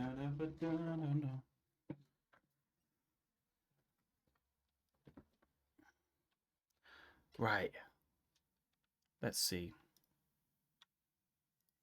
Characters with Kiri's mobility shouldn't have immortality, like Bap as a fat ass, while Lucio is an Adderall but has no immortality. Yeah, I think I agree entirely with you. I think the trouble is we have that as Kiriko's kit, right? We either make a different kit for the character or we try and embrace it and do something that actually fits it. I think that's the answer there. So that's why we're trying to work Kiri into more of a DPS type angle dueling support, which I think is interesting. I think that is interesting. It's just still a bit degenerate because they have the immortality, right? Crazy here. Okay. What do you see as the vision of Mercy as a hero? I like when Mercy is mobile. We're going to see a consistent theme here. Voldemort, thank you for the sub. I want to use that mobility to get a good view of the battlefield so I can make decisions based on the current moment. What do you dislike about Mercy's current design? Hang on a second. I actually need to make sure. Did I miss it earlier? No. Okay, this is it. What do you dislike about Mercy's current design? I know it's controversial, but I really like damage boost. You got to keep in mind a lot of the mid-low rank players and more casual Mercy mains don't use it that much or very effectively, meaning at least somewhat it's a way to tell the difference in skill level between Mercy players. Looking off your allies making plays and flicking your beam onto them feels great. So this kind of goes into what Realth is talking about. Situational damage boost feels really good. Yes, having a choice. That being said, I also don't want to be naive. I know that oftentimes the most effective strategy is to just blue beam your Sojourn and occasionally help other people. So do you notice a difference in how damage boost is being utilized here? Neandra likes damage boost as a situational triage, right? Of who needs it and quickly changing. But how it's often used is more of a one decision and you run it down, you stick with it. You understand what I'm saying? So we can be honest and say that damage boost is one of the more utilities that feels harder to justify being shared globally. But we can also not be silly and say that damage boost is an unredeemable thing as its own. Maybe damage boost needs decay. Maybe there needs to be a cap. Right? There's lots of ways that we can continue to tweak with that. We'll move on. As I say, I've tried the decay and the cap. It just feels awkward. It just doesn't feel like Mercy. It doesn't feel like you're able to just sit for a little bit. I feel like damage boost should be okay to be just sitting. Discord notifications, welcome to my life. Legitimately. When I took a week off for Christmas, I came back and I had to answer over 100 messages. Half of these are actual servers. Just mute the servers. Jesus Christ, man. Oh my god, he actually does have quite a few though. Because I messaged him like 3 or 4 days before this, and he's already off the page. I also think there's a difference between a damage boost focused playstyle and a pocket one, and that the former is definitely more enjoyable. Okay. I remember ages back I did a little response to some of your Mercy ideas. I know you discussed the idea of replacing damage boost, which is a tough one because it's generally what Mercy does instead of providing damage, so you need something that has really high uptime. I did appreciate your idea about having multiple beams to choose from like attack speed or movement speed or whatever, since that would retain a decent level of decision making, which is a big thing I want from Mercy. One thing that's very mildly frustrating with Mercy is that she gets less ult charge or perk points from damage boost than she does from healing. Didn't know that? Good to know. Which means I've had games where I'm behind an enemy Mercy that's heal botting, even though I believe my beam management has taken more thought. Admittedly, yeah, I mean, she gets less ult charge from damage boost, but she does generate free ult charge from damage boost. I mean, you're literally generating 30% extra ult charge every single time you hit, right? Like, it's just free ult charge that gets generated because you get the ult charge from the extra damage boost, and the DPS gets the ult charge as well from the extra damage. So, like, I think damage boost is pretty well balanced in terms of ult charge. In terms of perk points, sure. I mean, just fuck off with the perks. So you gotta be careful here because if your team can't hit any shots, it might fall behind. But I'd like some rebalancing here regardless, I think. I also know that damage boosts in 5v5 are just generally a delicate thing. I remember in the early days of Overwatch 2 when Zenyatta was really oppressive, people would be like, Discord Orb was unhealthy compared to Mercy's damage boost because of X and Y. And then when Mercy was a problem, they were like, Mercy's damage boost unhealthy compared to Discord Orb because of X and Y. That's a classic. Oh my god, read them like a human. I also know that damage boosts in 5v5 are just generally a delicate thing. I remember in the early days of Overwatch 2 when Zen was really oppressive, people would be like, Discord Orb is unhealthy compared to Mercy damage boost because of X and Y. I think Discord Orb is unhealthy because the entire team can capitalize on it. When Mercy has a problem, people would like Mercy damage boost. People would be like, Mercy damage boost is unhealthy compared to Zen's Discord Orb because of the X and Y. Damage boosts in 5v5 are generally a delicate thing. We'll just change the format. Excellent. Also, res, I could really go either way on. Community problem. If you guys are ever active in r/competitive Overwatch, the competitive Overwatch subreddit, I love those guys. I'm not trying to throw everybody under the bus here, but they go through cycles of hate. I don't love those guys. That's the biggest confirmation bias subreddit I've ever seen in my life. Hating one character and saying, making up these dramatic things, and then they move on, and then, oh, that character's not that bad. This is the new, Satan, and they rinse and repeat. And that's just communities as a whole. That's just a very small example of it. And my example is to prove that even competitive communities are very vulnerable to heavy biases that cycle. Visibility, recency bias, right? Mercy does air when you don't have a Sojourn to pocket. Nobody wants a Mercy on their team. I think that's true. Nobody wants a Mercy on their team at the moment. Also, Resurrect, I could really go either way on. The biggest reason I'm not completely in favor of just scrapping it is because, one, super jump reses are really fun, even though I'll happily admit the range can feel terrible sometimes. And two, it's one of the only ways to counter one shots like Widow Headshot. Fair? Right? We've talked about it. Mousing for the sub. Finally, from Neandra, everything considered. I'd be up for the movement being removed when you do the res on the Valk in R form, so that you could do a super jump from the person and then go into the res and keep the movement and then go back into the flight after you're done with the res. I'd be up for that if we wanted it to be cast. I think that'd be the best of all worlds. Though, I do wonder if the developers would even want to change Mercy. And we talked about this, right? There's a large percentage of people that like Mercy. Woo! But the problem is the large percentage that don't. And so have bans forced their hand, or are Mercy players going to find a different game mode, or maybe just a different game? Maybe this is obvious or dumb, but I quite firmly believe that support is the most popular role by a decent margin, surpassing DPS even. Ooh, hot take, but... That's not a hot take. That's not a hot take, Spilo. It's never been a hot take. Correct. I don't know if Gavin is here, but I do know support players are a large percentage of players within Overwatch, at least. And I don't think that's... Classic Jeff back in the day saying, oh, well, we're going to make more ice cream flavors for the DPS players. When really, yeah, it was only true in 2017. Yeah, when there were 5 supports in total, 3 on launch, then 2 released shortly after, right? Okay. And also the biggest spender in terms of cosmetics, which I don't mean in like a derogatory way. I think that is certainly backed up by the skins that are released. I mean, just look at the percentage of Kiriko and Juno and Mercy scans, and that's just 3 of them, and you pretty much have your decision made for you.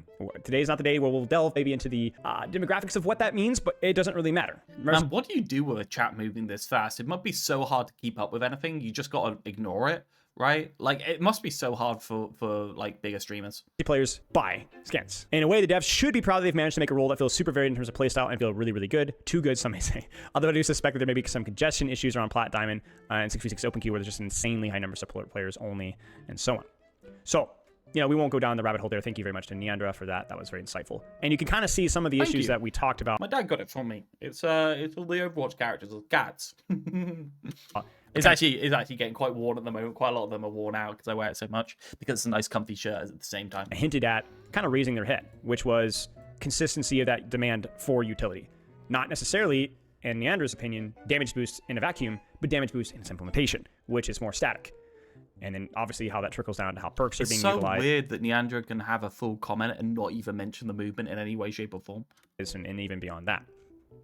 They just don't keep up. They look at it and catch random replies, but like you ignore messages. Yeah, fair. Then there's a question about should they even change Mercy? Would that kill the Cash Cow?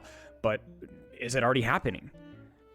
What can we do to encourage people to keep playing, but don't destroy? Like we have to be balanced here, right? Stargrain, think of this up. Like we can afford to be more patient and thoughtful about the implementation of these things here, because I think one of the misconceptions about hero design is that it's done in giant leaps. I think it is very possible, and we've seen. I like how Gavin Winter didn't talk at all during my thing, but the moment Neandra pops up, he's like, "Hey, I'm back." Examples it blatantly clocked off for that entire period. Didn't listen to my thing. Shit. Hero design happening in small steps. So very quietly, Lifeweaver's been one of those characters who has significantly improved the quality of playing versus and with since his release. Yeah, and the funny thing is, I think I've just fixed Lifeweaver at this point. I think we got it into the final state. Right? Still annoying to play with, but I would significantly prefer Lifeweaver playing with and against that now than ever before. You pick out all the messages from chatters whose username starts with Blizz. Yeah, hell yeah, I do. Same thing goes with, you ready for this one? Malga. He still is obnoxious, and there's certain little aspects of his kit that drive me nuts. But he's way better than he used to be, and not just because he's weaker.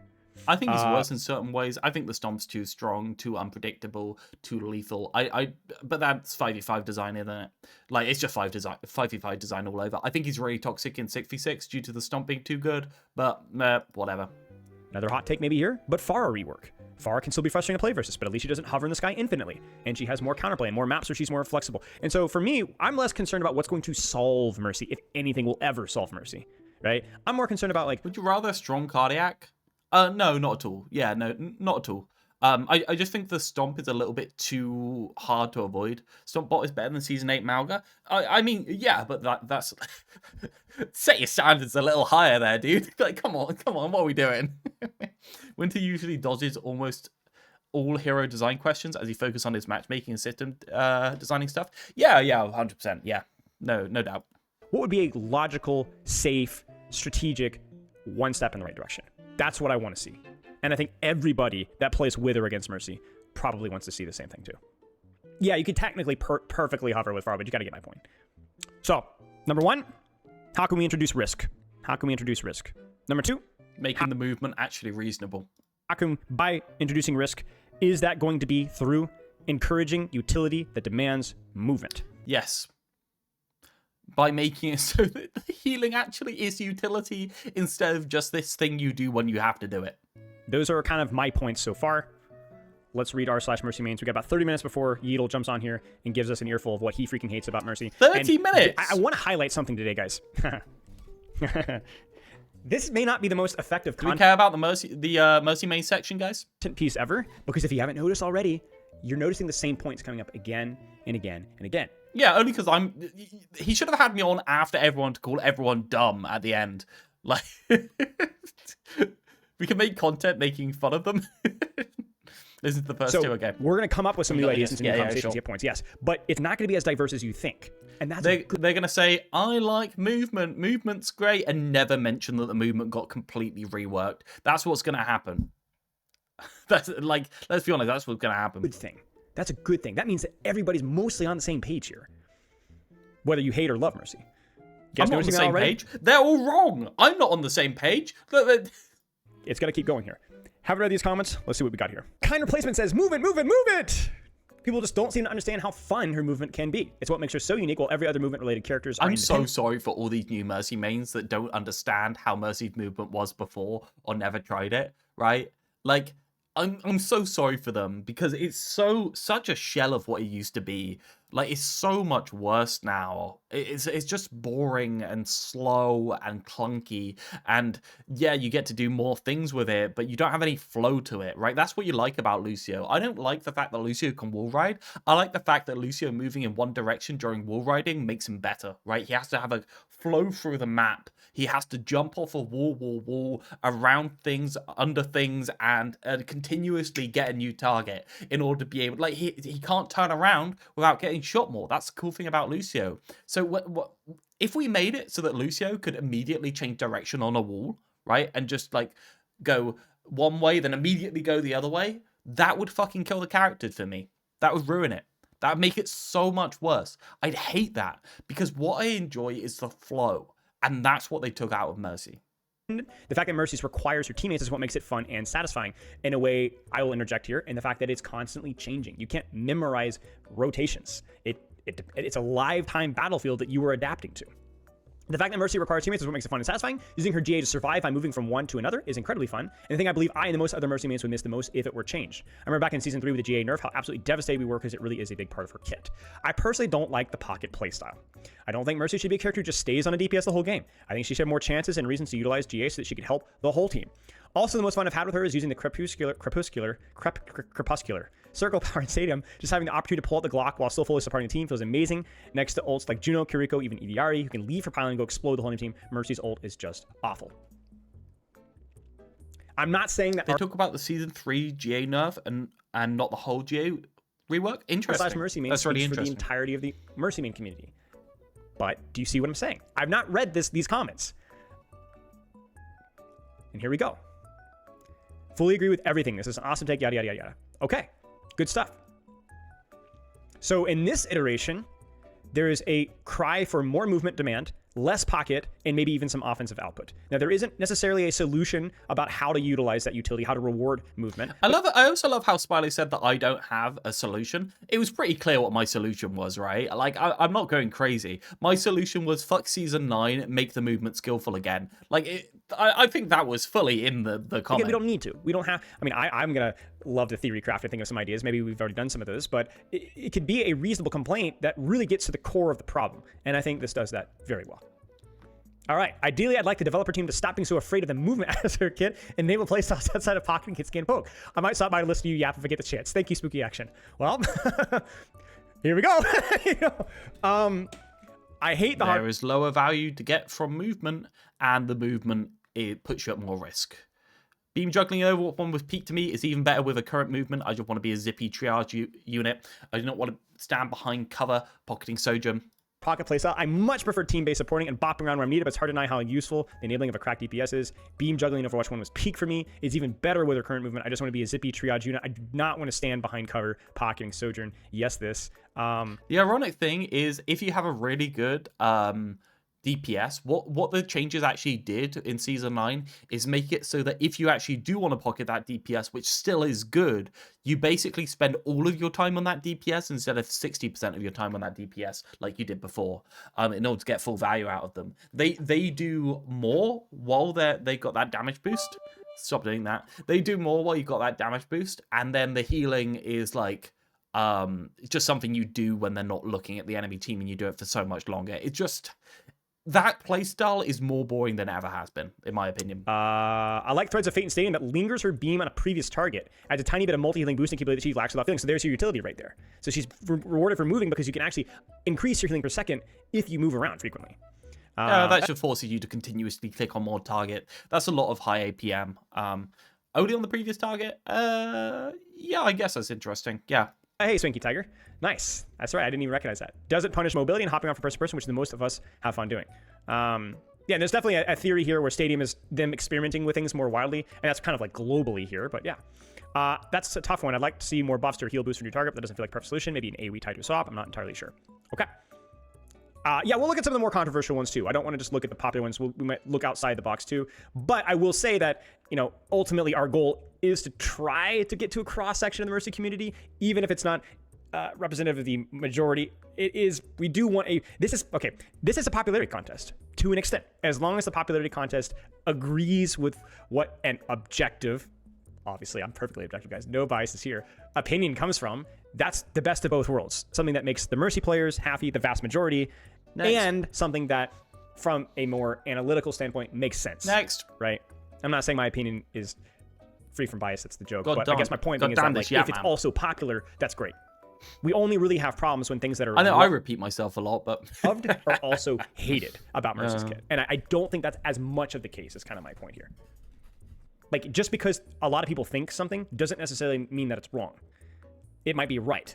They might be right. They might be onto something here. All right, we got Swanky Tiger's post here. My stream isn't always objectively he's in correct. chat. Well, I'm faking humility. Obviously, you guys know I'm always correct, like everything. Favorite content creators, I'm a flex support, and to be honest, I main Ana more now, but I did start in Mercy, and I still love her. I've been here for years. Okay.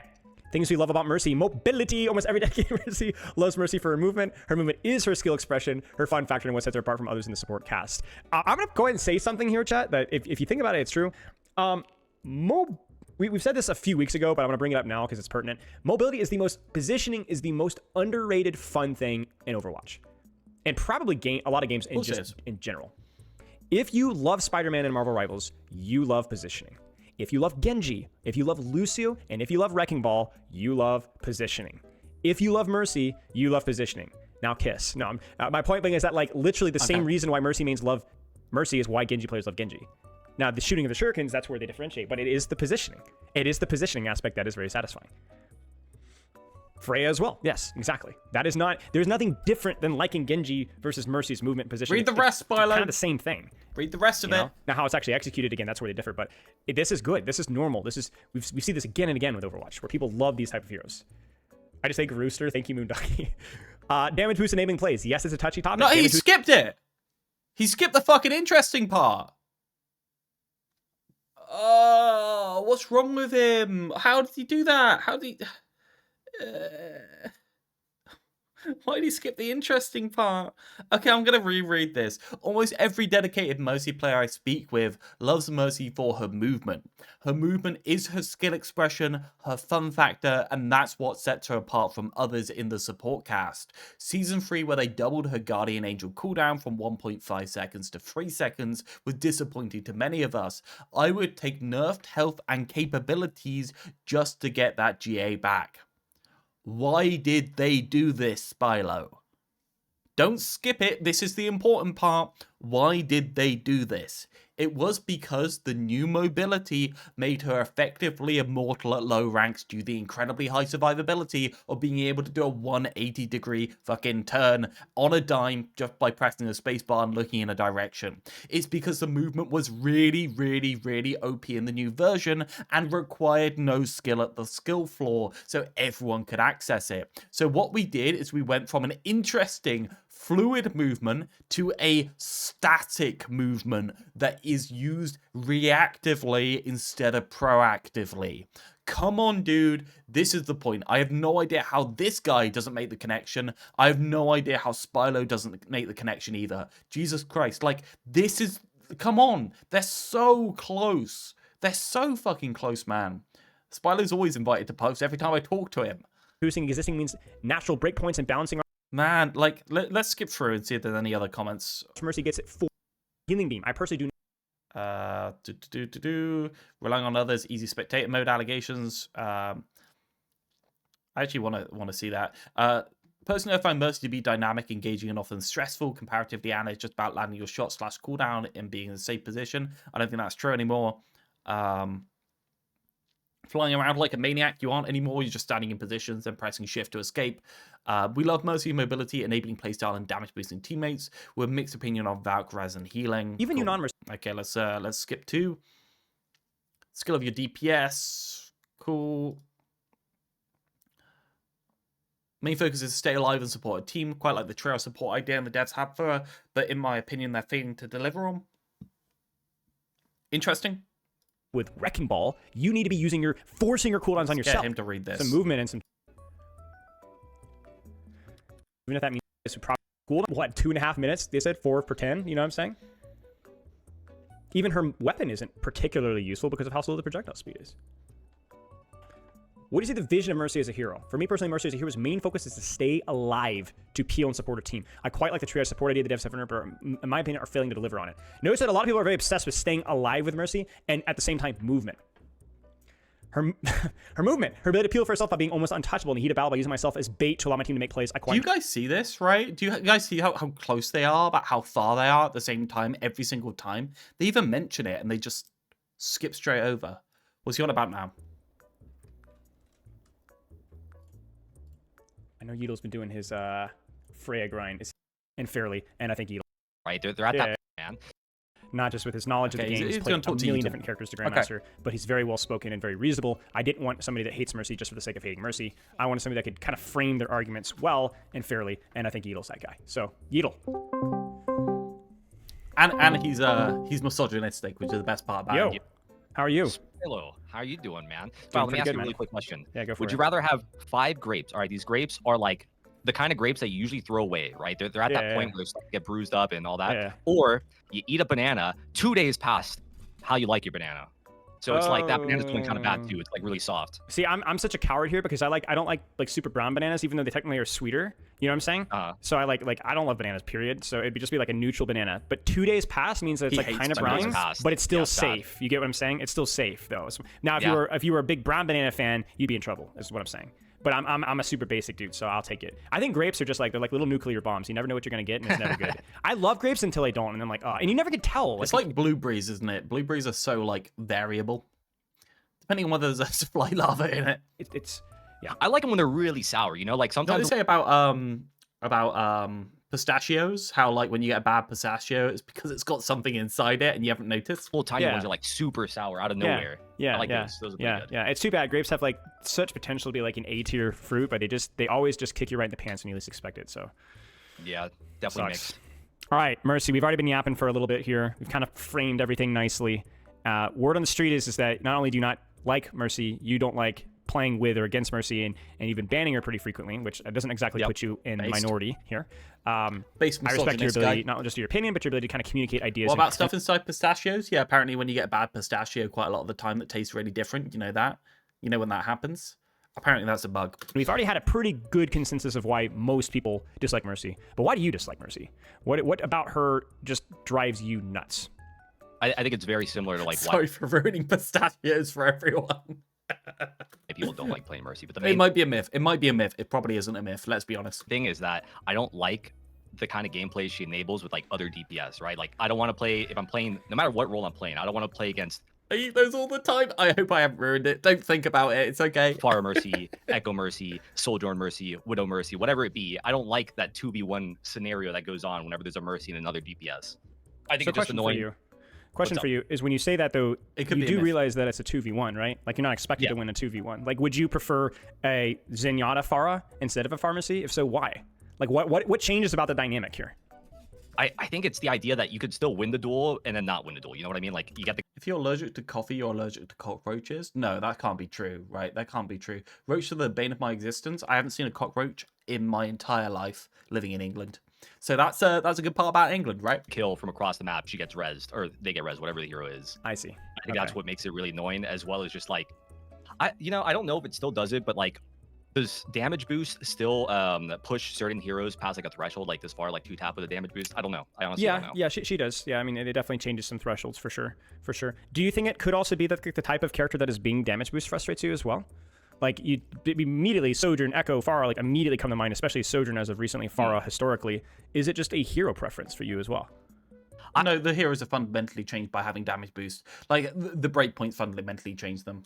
I don't mind Pharah or Echo when they don't have a Mercy. I think it's fine. Because it seems like it's a lot more reasonable to take the duel. If they just have a Zen Orb, you could still just double dink them or whatever it be.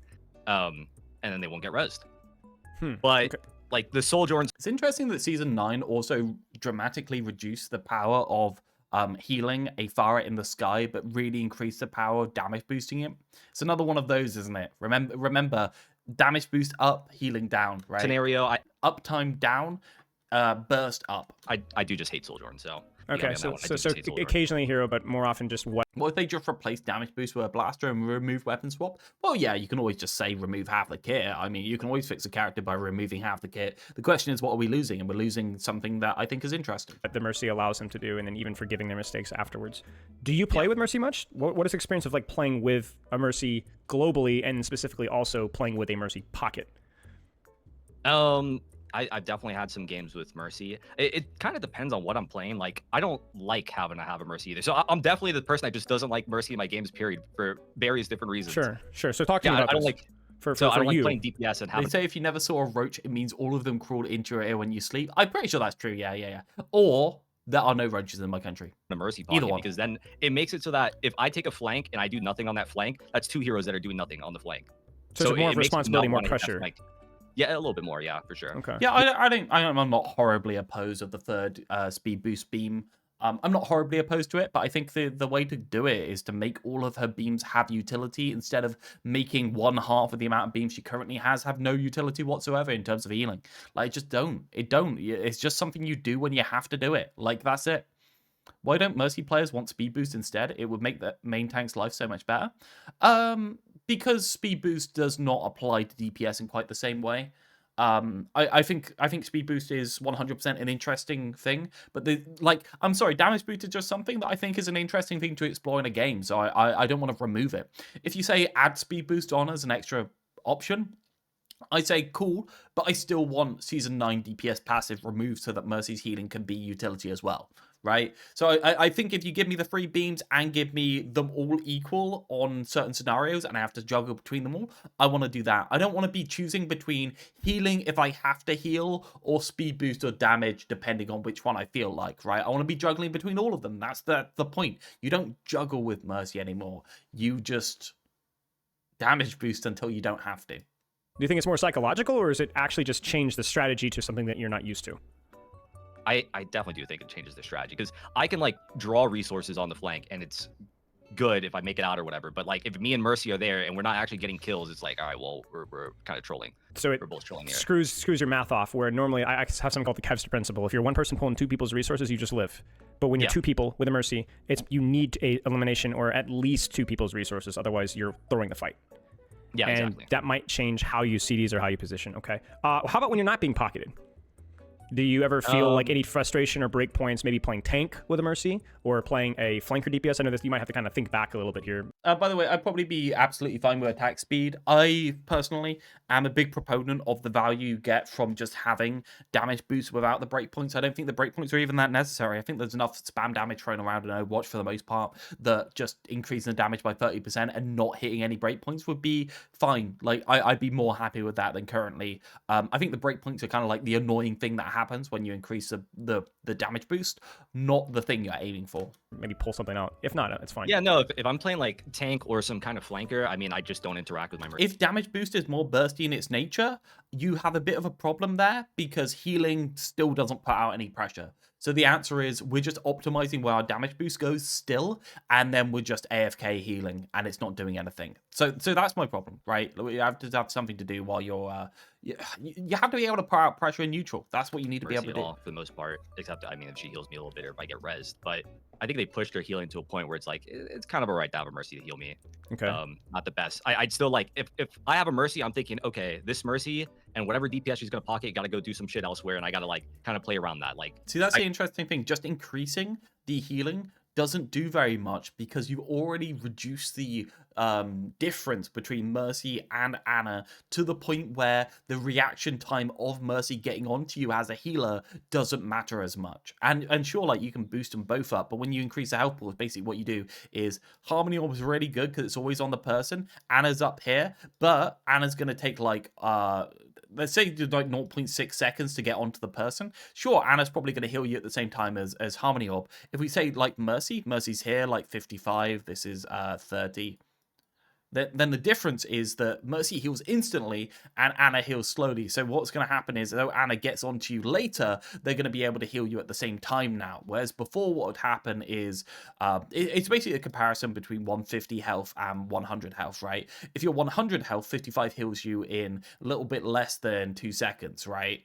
If you're at this much, it heals you in less than 3 seconds. So actually, you've got a 50% increase in the amount of time it takes to heal you up to full by increasing the health by 50. And it's even more if you apply the DPS passive. Whereas with Anna, if Anna's healing for 82 health per second, what's happening is you're going from 1.2 seconds there, you're going to 2 seconds there, which actually is like, it's the same proportional increase, but what we're doing is we're factoring in the reaction time as well. So it's not 1.2 to 2, it's actually 1 second of reaction time plus 1.2 to 2 seconds of reaction time, 1 plus 1.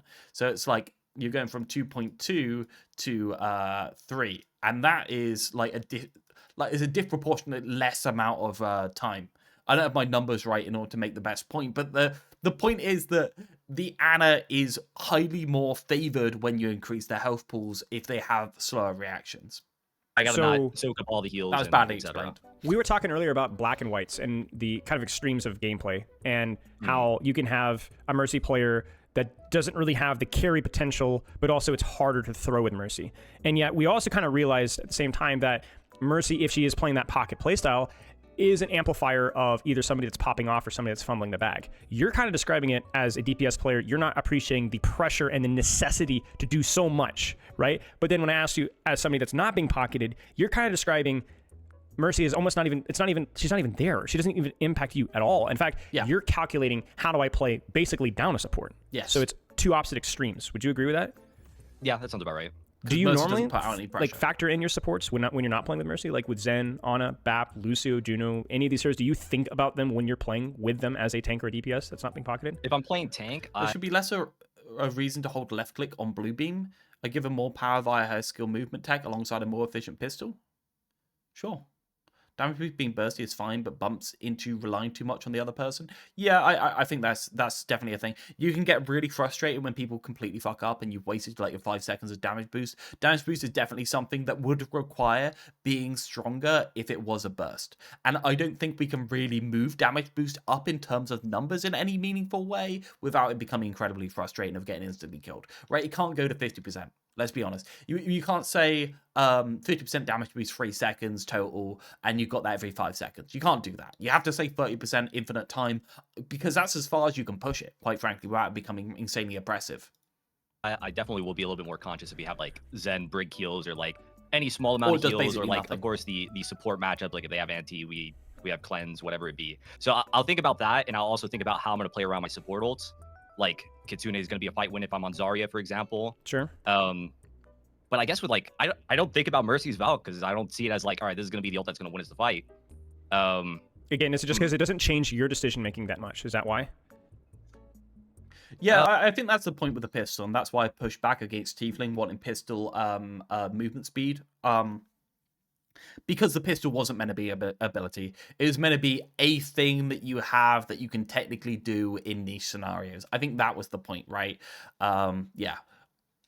I don't think it's part of Mercy's design philosophy to be able to pistol in any scenario apart from if you're a cool dude that wants to do it in a niche instance. Yeah, kind of. It doesn't.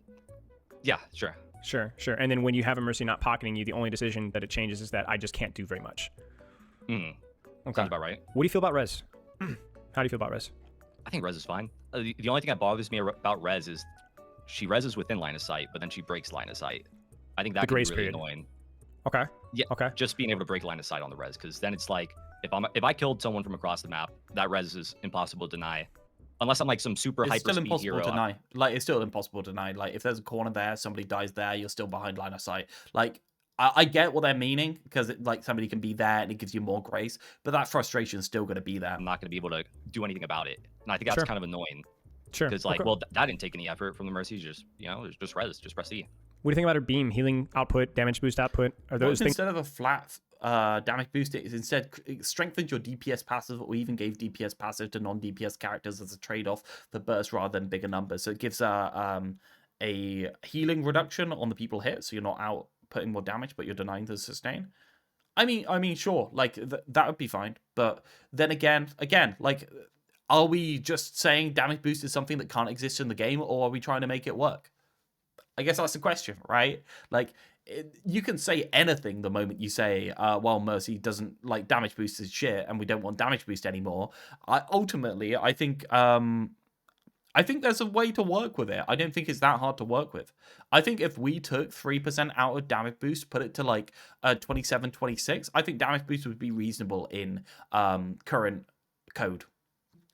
I don't think enough people have played Mercy in the current code. Actually, I think Mercy is one of the characters that can't be fixed until the movement's fixed. So that's the reason why I don't play her, because I don't think she's interesting without interesting movement. But, you know. Things that you think are balanceable. I don't know how much thought you put into this. I'm not asking you to come up with rework solutions here, but just give me your emotional first gut response to both of those things. So I think healing beam is fine. I mean, I don't really have a problem with it. It's the damage boost that I have a problem with. And I feel like that scenario where I explained like 1 versus 2, the pharmacy, for example. Yes. I feel like taking that interaction and not necessarily winning the duel, but pulling resources from those two would feel a lot better if damage boost was a cooldown. If it's like, I'm taking a duel, oh, I see she just blue beamed the Pharah. The Pharah does like a nano effect or something, right? Sure. Now I just leave and I got that whatever second cooldown out, that 10, 12 second cooldown. There we go. I got my what do you call it? My advantage in this. Sure. I did something in that interaction rather than I just got forced out and now they're just gonna walk on my team. Sure. Yeah, that makes sense. That makes total sense. On a scale of Genji, like early season 9 ball Genji tracer meta. Spilo needs some screens so that he's doing something interesting. Oh look, where'd my Midtown camera go? Midtown? Midtown, where'd you go? It's there. Oh, he came back. What the hell? Thank you for the follow. Appreciate it. So go on to here, so it's a little bit more interesting instead of just me sitting for on you the camera. To season 8 Malga meta. How horrible is it to have Mercy meta? Tell Spilo that this at the requires higher very levels? little effort. For your personal taste. Like, are you talking about like overall Yes. Mercy metas? Or are you talking Overall like, Mercy if you metas. just became Mercy meta? Overall Mercy metas. I don't remember them ever being that bad, to be honest. I mean, I know that At your that's level. probably a hot take because I feel like, yeah, I don't.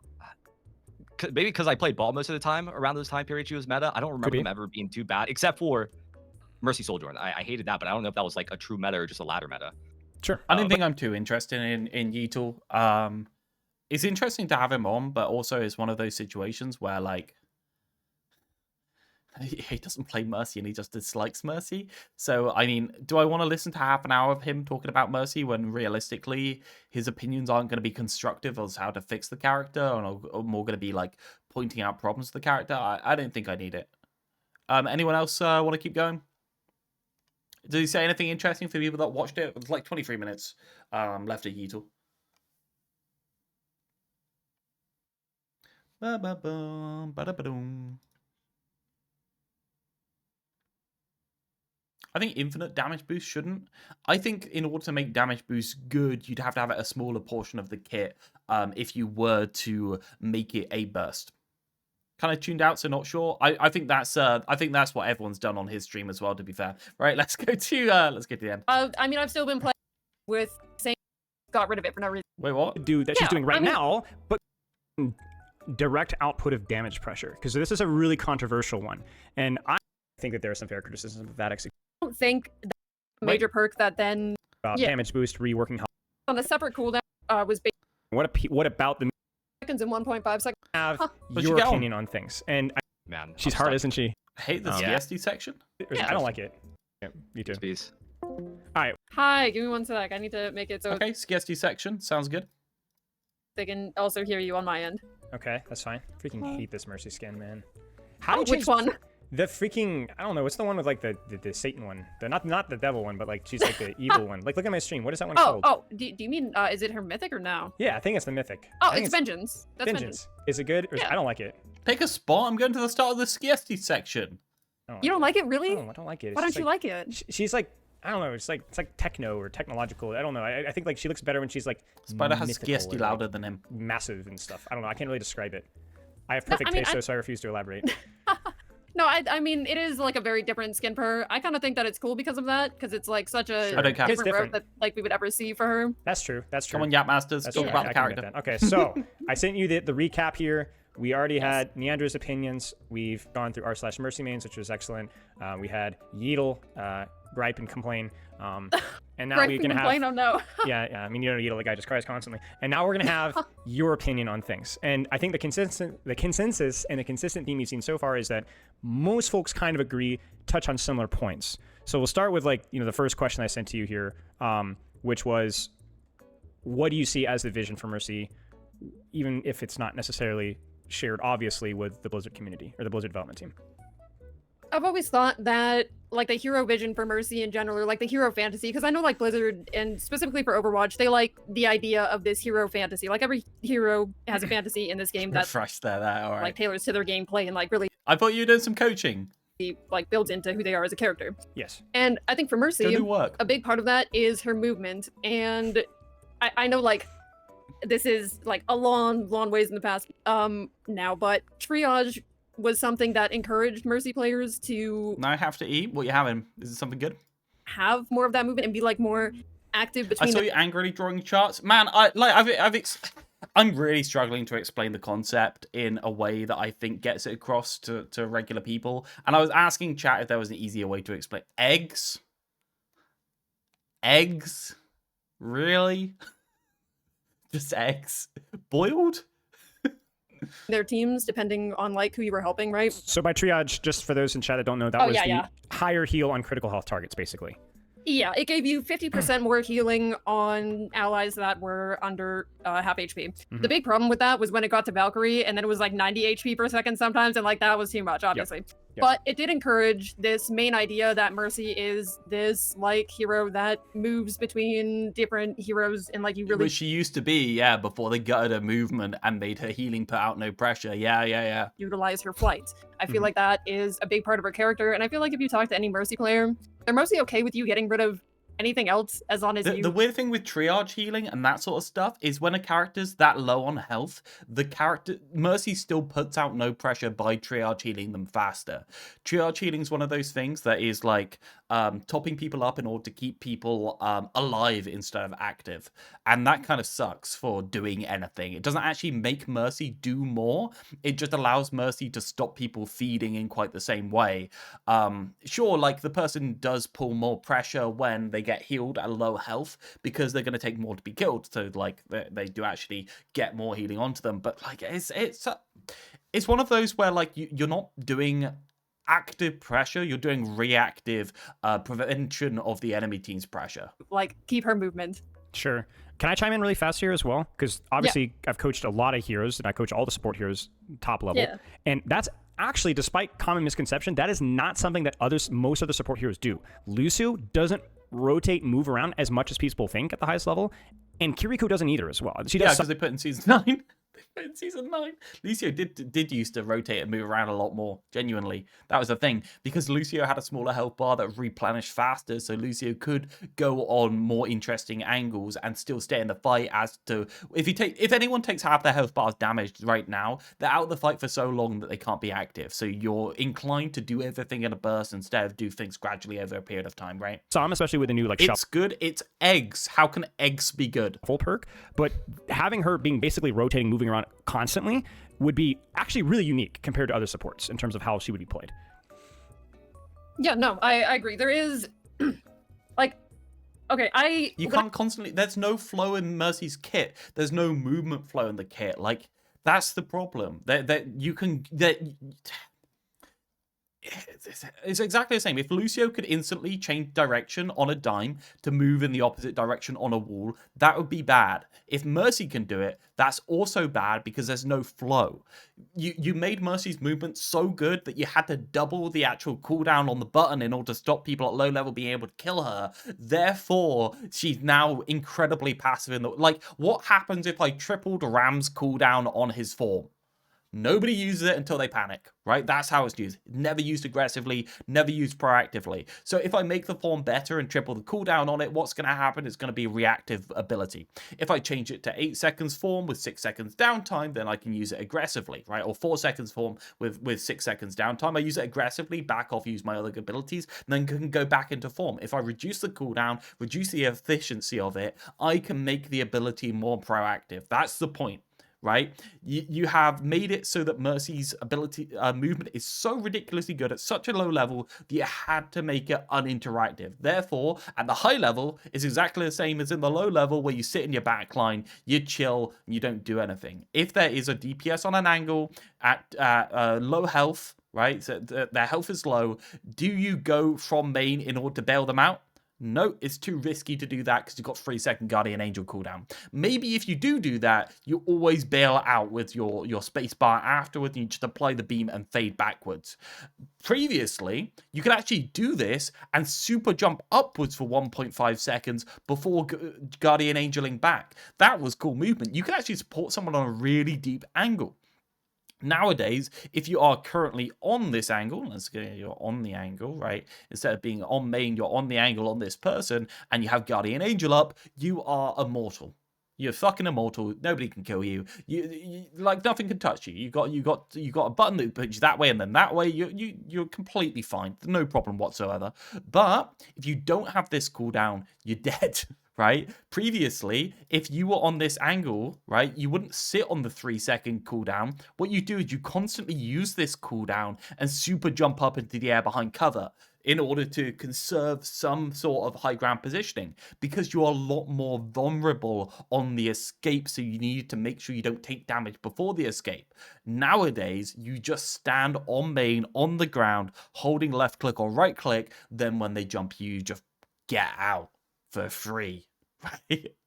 Oh god.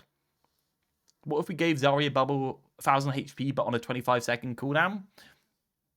Then you would sit and wait and wait and wait and wait, and then you use it to prevent something happening. That's what would happen.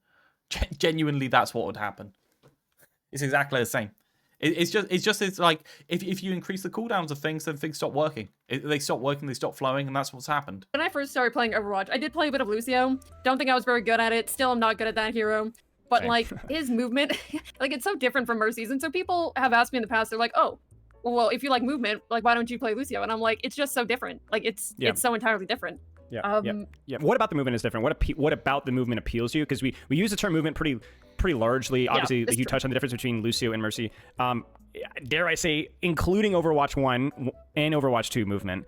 I miss having a difference between pressing the spacebar out of Guardian Angel and pressing the shift button to cancel Guardian Angel. I remember so many situations, right? Like I'll open it up just to show you how the movement used to work because it's sad and it's so sad. Like I don't know, I've already shown this, but I'm just gonna show you a situation where I'm like happy. Right. So if I just go here, I'll show you a situation that is just like so sad that it just removed all stuff from Mercy, right? Let's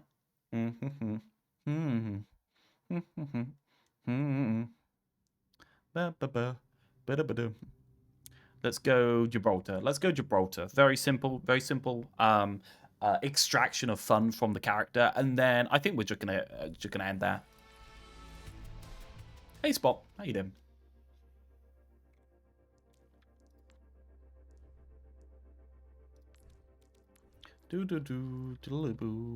Where's Gibby? Gibby. Give me a Gibby. Yeah, it's down the bottom. No, it's not. It's down the top. Where's Gibraltar? I scrolled past it twice. There he is. I got to press off first.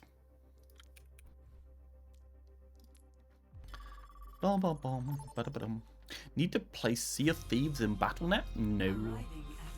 Though I am really interested in the new spaceship style Sea of Thieves game. That sounds really interesting. I forgot it's called Wild Game. I'm really interested in that. I've said before on stream, I used to play a game called Guns of Icarus, which was like a spaceship controlling game in the same way. So this right here, okay, I can't show you it, but I will just get that glare out of my eyes, and then we're gonna do a little drawing, guys. Okay, we're gonna do a little drawing. Okay, I'm good. Okay, so if I had somebody up here that was dying, previously what I do is I Guardian Angel there, I cancel my movement and fade there to have my feet immediately touch the ground upon landing with Overwatch 1 movement. I get myself into this corner there. 1.5 seconds later, I would activate a Guardian Angel the moment I received any pressure onto somebody over here, and I would go down here if I could, and then super jump up to here, holding the beam on. I'd probably like fade myself in there, and then go back behind. So essentially what you can do is you can Guardian Angel up to them, and then I super jump down here, I press the super jump button and go straight upwards, and then I fade beam, and then slowly float down behind here. Now what do? I Guardian Angel up to there, I turn over there, I press the spacebar, and it puts me there. Right? And then I'd have to be really careful with my positioning for the next couple of seconds. Because I've got 3 seconds of vulnerability, right? It's such a weird-ass situation. Actually, somebody join my game and stand up there. I'll show you the difference. Somebody join. Don't cry, little Mercy main. Aaron Keller's got enough damage boost to feed your entire life. Gavin, bring out the spacebar. Man. I assume my game's open. Stadium game ending. Come on, somebody join up. Spot started playing. Lovely stuff. I can't show you Old Mercy movement, but I can show you what I would have done with Old Mercy movement. Old Mercy movement was essentially a normal jump at the end. Hey, Spot. And it's just so sad. Like, it's just so sad because we removed all of it. Removed all the interesting things. So I need you there.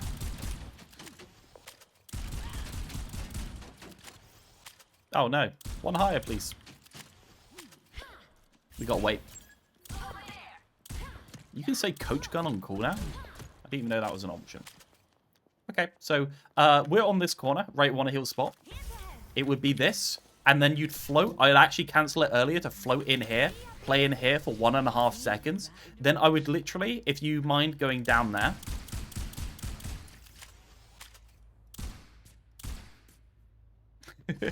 Spot's got the stream delay. I would jump, I'd control and then shift down here. And then essentially control shift with the old Guardian Angel movement.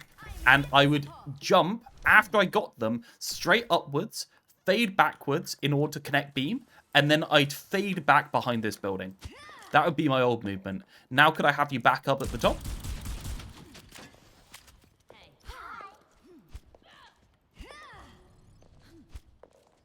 Oh look, we've got 2 people. Cool. Now with the new movement.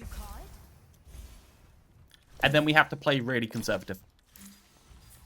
That's just it. That's the difference, right? Old movement, there's no way to get up there with somebody over here. You literally, right? You have a normal jump off it. There's no way to get there. You could, I guess you could do a super jump off there. Obviously, you can't move in that direction, but I could have gone straight up. But it's like that, like, changing it in 2 things.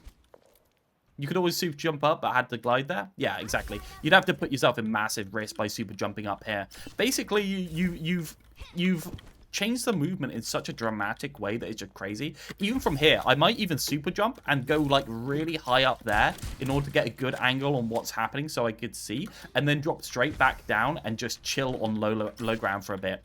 If somebody was up there, what I'd do is I'd probably just do this, then cancel, and then just go to beam here. There's so many little movements, right? If anything, this is the very least showing me how vulnerable Mercy really is and how to capitalize. So it never really bothers to play it to figure stuff out. Well, now you can basically go anywhere. I mean, like, you just do this, right? Look how ridiculous this is, right? Well. Am I thinking about my positioning? Am I just doing buttons, right? Like, what's happening here? Like, like, I don't have to fade in, I don't have to fade out. Previously on Mercy, you do a little fade like that continuously in order to stay up, and you'd have to be careful while doing it. Now you're just like, well, I'm just gonna stand here because it's the best thing to do, because it's so easy to get out. It's just so ridiculously easy to get out because you can go, right? Just that little movement, 1, 2, increase your survivability by so much. It's just so insane and so sad. So sad. What a stupid change.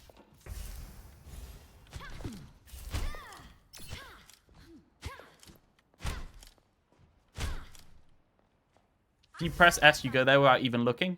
Yeah, but I think for an average player, showing that you can press the shift button, then the spacebar in any direction and go there shows how much the movement had crept a little bit more than showing them that you can go there without even looking there, if you get what I mean. If they remove something like that from Genji, would not take it. Mostly players care about skins more than character. No, mostly players care about movement. And once you've already learned the movement, right, you haven't really lost anything, right? You think a GM Mercy player that already knows all this tech, right? They come into the game and they're like, oh, well, I can just do it easier now? Oh, I guess that's fine. Right, that's basically the reaction. They can just do it a little bit easier. Okay, well, that hasn't removed that much. You don't really think about the fact that this was actually an interesting part of the loop before Guardian Angeling somewhere else, and you actually had to plan out your route. Yeah. Now, if a Winston jumps there and I Guardian Angel up to them, I'm safe. Before, if a Winston jumps there and I Guardian Angel up to them, I can't actually get anywhere else. The best I can do is just cancel it and fade backwards. Right, that was the best you could do in terms of escaping a Winston. So you actually had a choice to make. Hey, you just shoot them. Anyway, it's just sad. It's sad and boring and sad. And I'm going to stop complaining about Mercy because I feel like there's nothing else here. I could look at CSD, but I don't think there's anything aspects about both too do you like or interesting dislike, there. and what do you think the larger portion of the Mercy community likes about her movement and or dislikes about her movement? I think the main thing that they dislike about her movement right now is that it has 2 cooldowns. And by that, I mean, if you just use Guardian Angel itself, you'll get a 1.5 second cooldown, right? Mm-hmm. But if you crouch or jump at any point in time, it adds another 1 second onto it, which A makes full it a 1 total second? of 2.5 seconds. Yeah, a full 1 second. Oh, I thought so it was it's half total... a second. Nope. If it was half a second, I would be so happy. You have no idea. Oh. So you're saying It's just a completely raw necessary. GA It's completely necessary. 1.5, but using Yeah. any tech, which is the, Yeah. you know the space directional change or super jump, is going to add an extra second. So that's 67% more cooldown, which is significant. Wow. Yep. Okay. It used to be 100%. It used to be 1.5 seconds and 1.5 seconds for a total of 3 seconds. Until very recently did they like change that one. Interesting. Okay, And that's crazy. Even then, it doesn't feel that great. I would honestly like to see either it go down to like obviously we used to have 1 total cooldown that was just the 1.5. I'd honestly like to see it go to just be back to a flat cooldown with like a 1.8 seconds or 2 seconds. Can we just look at the problem? Come on, you're so close, Guesty. You're so ridiculously close. As like a medium compromise kind of thing, rather than having these like 2 Why are separate we having to compromise? Was it better before, perchance? cooldowns? It If they begs the really question, wanted to why? keep that. I'm sorry to interrupt, but why do you think, is there a specific reason that you could see why they punish you for using tech? Is it that you could spam tech too often, or is that I wonder if that's a deliberate design choice? I feel like it was a deliberate design choice only because there was like, so when Overwatch 2 first dropped, you were able to have a lot of influence over stalling with Mercy's, like the way that her movement is much more 3-dimensional in Overwatch 2. Yep. You can utilize that to your benefit to stall a lot more. It was still 3-dimensional. You just had to plan it out. You actually had things you couldn't do instead of you being able to do everything. And I think that was a little bit too powerful in players' minds. So I do think people were like, oh, we're having a hard time hitting her. Like, it's... Yeah, they were having a hard time hitting her. She could go anywhere. You know, Does she have the it's too self-heal much. passive too? Like the ability to heal herself as a percentage of the healing that she does to other targets?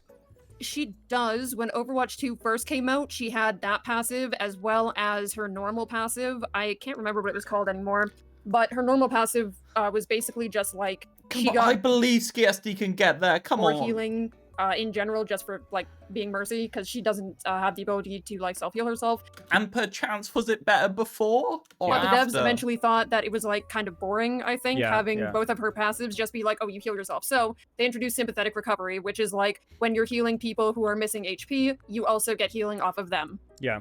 I wonder how much of that like stalling problem was due to both of those, not just the movement, but also the ability to self-heal while she's stalling, right? So I definitely think that it was like that kind of combination. Okay, so To a that certain part of movement feels really bad, which you're very specific about the cooldowns itself. So in terms of the tech itself, the super jump, the space, the just the GA way it flows, overall okay. Oh, it's good because it's more movement for Mercy. I'm happy because it's more movement. Go on, SKSD, say it. But beyond that, are there additional concerns?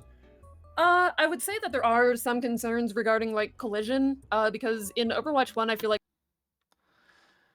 He fed her. He was like, here's some water, drink it, horsey. And the horsey was like, oh, I'm gonna go for a walk. Collision wasn't as like particular, but in Overwatch 2, for some reason, Mercy's Guardian Angel tends to get caught on like almost. Put the dots together, man. It's not that hard. Come on. She mentions Overwatch 1. Yeah, it mentions it. And then doesn't acknowledge that the changes for Overwatch 2 to make the character flow less was necessary because of the changes they made to her movement in Overwatch 2. Like, what?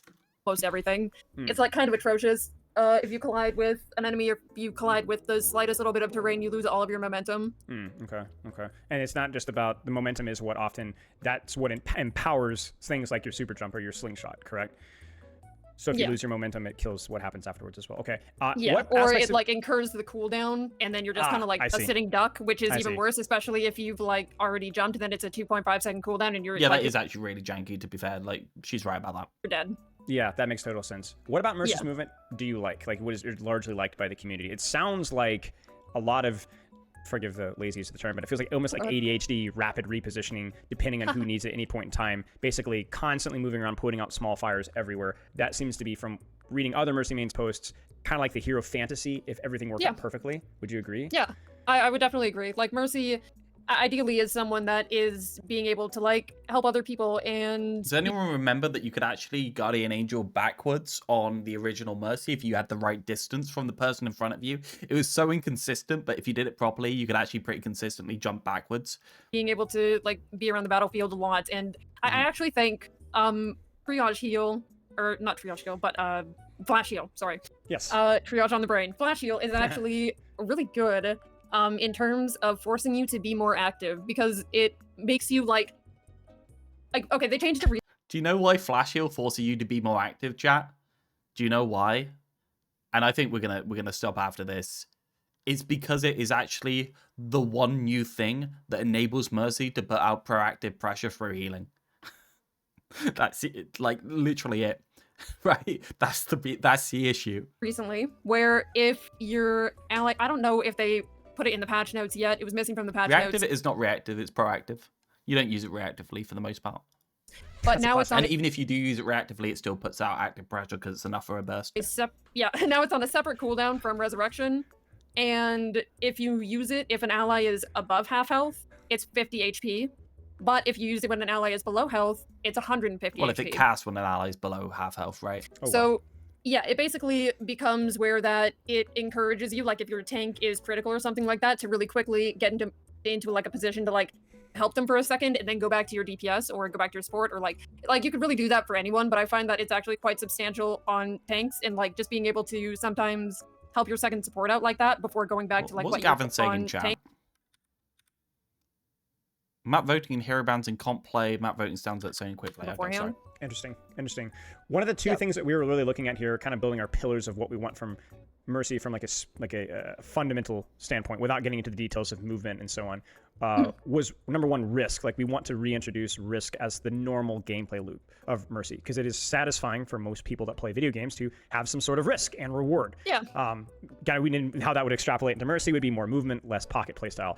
But then the way to do that is we say we don't like pocket playstyle. Okay, so then what's the solution? We kind of found a vague framework of how can we interpret her utility in a way that you're rewarded for risk. And you discussed how with Flash Heal, that burst heal gives you a lot of motivation to move around and find value out of it when it's necessary. Yeah. But Neander was talking a lot about how damage boost isn't in a vacuum a riskless ability. It just is in its current iteration, which means that it never expires, right? But we've talked about damage boost, reworking how that works. We've talked about, you and I have talked about movement speed, attack speed. We've talked about overhealth. We've talked about a lot of things. But potentially, I'm gonna start skipping see if the topic changes. Loop that an Ana has to use with how she's using her cooldown, or Kiriko if she uses herself now that her team suffers. I think something similar with Flash Heal would be interesting as talking about. That's more important. Do you think the ceiling is still there? That's the real question. I think there's still a ceiling, especially like I feel like you could look at a Mercy that is like high ranked, I guess, or lower ranked, and I feel like you could definitely see significant differences in their gameplay through how they use her movement. Okay, movement, which inherently has risks. I don't care if people complain, to be honest with you. No, you know what? I think you should be rewarded for that, and I think you're being too cautious with it. To be honest, like, you know, so I've been burned many times before for expressing like opinion without Yeah, like giving yeah. drawbacks on that. So Oh, it's yeah. something that I'm very cautious about whenever Yeah, I I talk about understand that Mercy. So completely. that's probably that Community can be side of me nasty. coming out The there. community can be Yeah. definitely nasty about it, but I think that like from like a casual standpoint, we're either used to looking at a Mercy that is unhittable and unkillable in Valkyrie, or that I literally don't see at all. And so, you know, I think that there is some fair criticism of that execution. But honestly, no, I think if you were moving in a skillful and risk rewarding way, you shouldn't have to apologize for that, I think, at all, to be honest with you. No, I agree. I think the question would be, you know, how can we get Mercy players to move like that? And one criticism I did hear from a source I respect, Coach Realth, is he talks about how he feels that maybe the floor of some of Mercy's movement can be almost a little too easy. Now, I'm not the expert in that regard. You are. I'm not sure if you have any thoughts on that. Is the floor ceiling of what Mercy can do with movement, not whether you're rewarded for it, but what you could theoretically do, is there enough complexity there? I actually, you know, this is interesting because it kind of reminds me about the conversation that people had when Super Jump went from this thing that you could do by like being able to press 2 buttons at the same time compared to what it is now. And we went through a lot of iterations of Guardian Angel to get to what we had at the Overwatch 2 launch. And a lot of people, the basis of that conversation was, oh, they took away her skill expression. Now anybody can do it. But honestly, I don't think that ever hinged on being able to press 2 buttons at once. I think it's not how you do it, but no, what the important thing is what you were committing to a direction by pressing Guardian Angel. That was the point. I didn't really care about Super Jump. Did you notice she reframes it to Super Jump there? When I don't think Spilo even asked about Super Jump.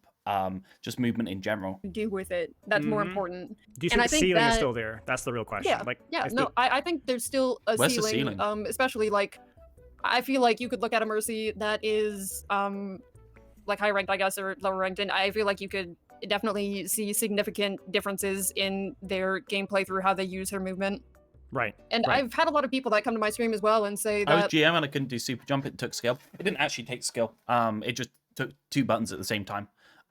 Like literally press Control and Shift as close to each other as possible, and that was the Super Jump. Like I can still do it implicitly. I showed you it. Like literally Control Shift. It goes to, like, it's incredibly consistent. like they think Mercy is like her movement's really hard. Oh, for the jump you had to time? Yeah, the jump you had to time, but that's pretty reasonable. Once you do it a couple of hundred times. them. Like I Sure. operate under the basis of different people are able to play different heroes at like different rates, I guess. Like for Yeah. me, I find like people are gonna say this hero's easy. I find Bap hard. He doesn't work with me. I don't like. I can't do it. But there's so I many. think CSD went straight into defense of how like hard the hero is, which is fair. But I'm not really talking about that. I'm talking about the amount of survivability you can access at the skill floor. The other And people as who Spilo also butchered it by saying skill ceiling. No, value. He said like movement ceiling or something like that. He didn't say it right. are amazing at Bap, where there's people who are like fantastic at Doomfist, Yeah, but then yeah. there's people like me who can't use him worth like a stick in the ground. So Mhm. it's like I feel like at the end of the day, like skill ceiling or like skill and stuff like that kind of comes down to the individual player who is Sure. like picking it up. No, it But doesn't. I do think that No, there no, is- it genuinely doesn't. That's just not true. Being able to plan out the direction you're going in like whether it's safe to go in that direction is a skill that is very different from Diamond to GM. Being able to get around cover perfectly is very different from Diamond to GM. Even being able to super jump at the right time when it matters, do it to the right height is very different between Diamond and GM. Like, so yes, you shouldn't be saying this. is These a are just generic defensive Mercy players. very big difference between someone that really knows her movement in and out and someone that just plays the character sometimes or is just like starting to pick her up. Yeah, makes sense. What are your thoughts on? No, there is difference in how they use it, but not what they can do. Okay? There's difference in when they will choose to use Guardian Angel because they're stupid, they're going to feed like an idiot. But for the most part, high-ranked players are still going to save it if they have to and use it in order to go get people when they do have to. Direct I out- could super jump but not do every variation. Super jump is so easy, guys. Like it's literally like the and by the way, the variation people were way overdoing it, right? You literally just these buttons, just roll them onto the keyboard and then press the space button and hold the right button at the right time. That was super jump. The timing was relatively easy because the actual the dip in it, basically what super jump did is you went in, then it did a little dip, and where you were in the dip and then just went off, if you were at the right point it went straight up, probably a bit more vertical than that, or you can press the space bar here in order to go long, or here in order to go there, or here in order to go there, right? Those are the variation for the most part. The super jump res was literally just making sure you did it in the middle so you didn't get too much height, right? So you press it and then press res there. That was basically it for the most part. Yeah, it's Zarya variations, but the thing with Mercy's movement is that it was consistent pretty much no matter what distance you were away from the person. I think that's the main thing. There was no variance in it. If you were really close to the person, you couldn't do it. But if you were a minimum distance away, the super jump dip was always the same once you got there.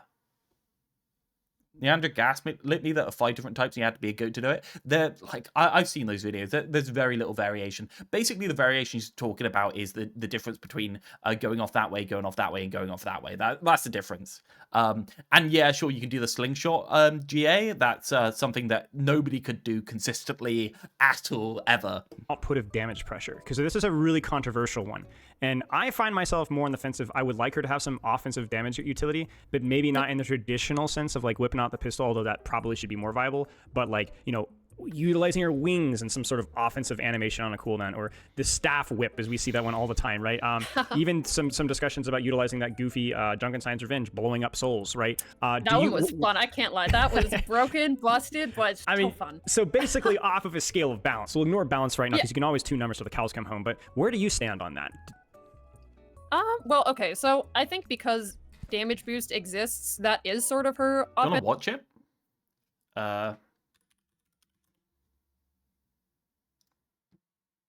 Hey there, my name.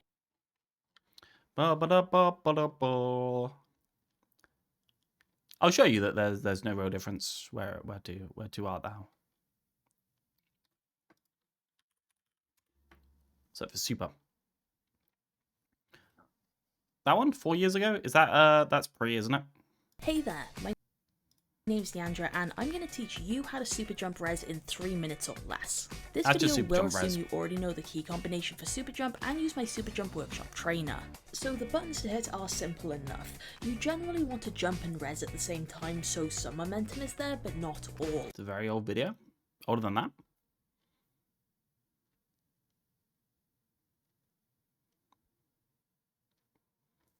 Mm-hmm. 20 texts for Mercy, maybe? There you go. Here's the Mercy tech. Hey there, my name's Leandra, and in this video I'm going to go through a ton of Mercy techs you can do in Overwatch 2. Can't see anything later. Now I actually get what your whole shtick is with Mercy and feel frustrated you can't express it in a way that even Spilo would get. Yeah, it's hard, man. It's hard, man. I feel like that's probably the best one. Maybe this is just a 3-minute guide on just... She flew but not all. What makes a super jump res hard is the timing of the jump. The best way to describe it is by breaking the small... So you see this thing? What she's describing there is literally this, right? So you get there and it goes down really consistently, then it goes up really consistently, then it cancels, right? If you don't hit it by there, it cancels. So basically the stage 1 is there, stage 2 is there, stage 3 is there, stage 4 is there. That's what we're describing, right? We're describing getting it as late as possible. Small window of opportunity into 4 stages, with the last one But being because it's always consistent, as long as you hit the control shifts timing, then it's always fine. most common, since it's Like, when it's Mercy very easy to cancels learn. the resurrect because she flew too high. If your super jump res attempts usually look like this, you're at stage 4, and the main issue is that you're leaving the jump too late. The goal will be to quicken the timing to align more with stage 2 or 3. It's not really rocket science, guys. I mean, you kind of get me. Like, it's not really rocket science. It's just you do it earlier in the dip, and you go further, and you get more height, right? The best way to show the timing is with ordinary super jumps.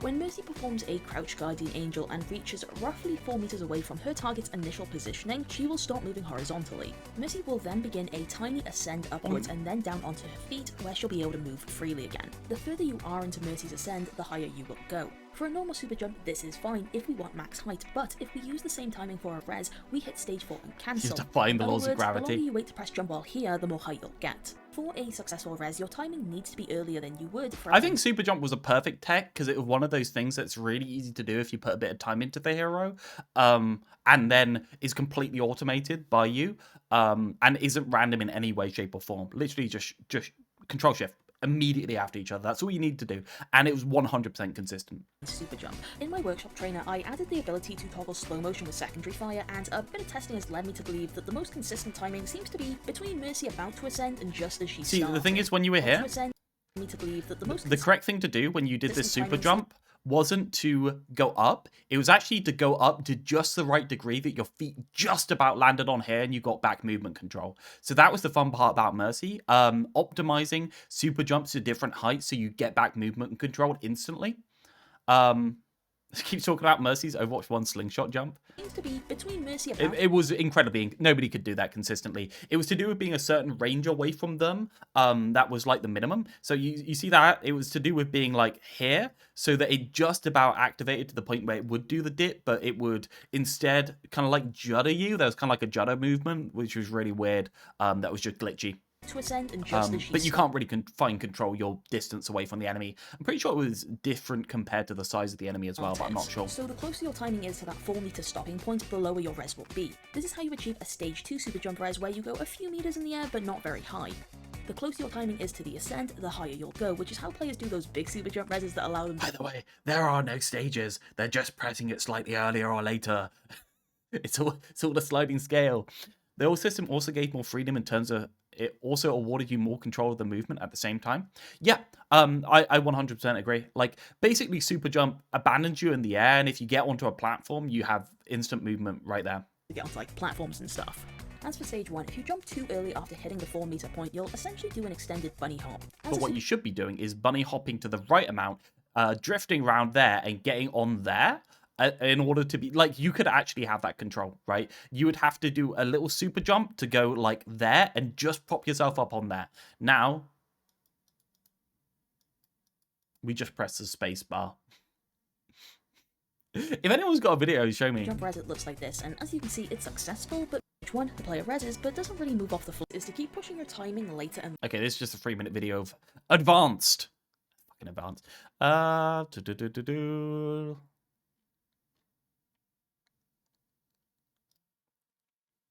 Hey there, my name's Leandra, and this week a clip went round of XQC getting mad at Mercy's super jump. That reignited some discussion about her impact, so I wanted to quickly throw out my own thoughts. Okay, let me show you the footage in case you haven't seen it.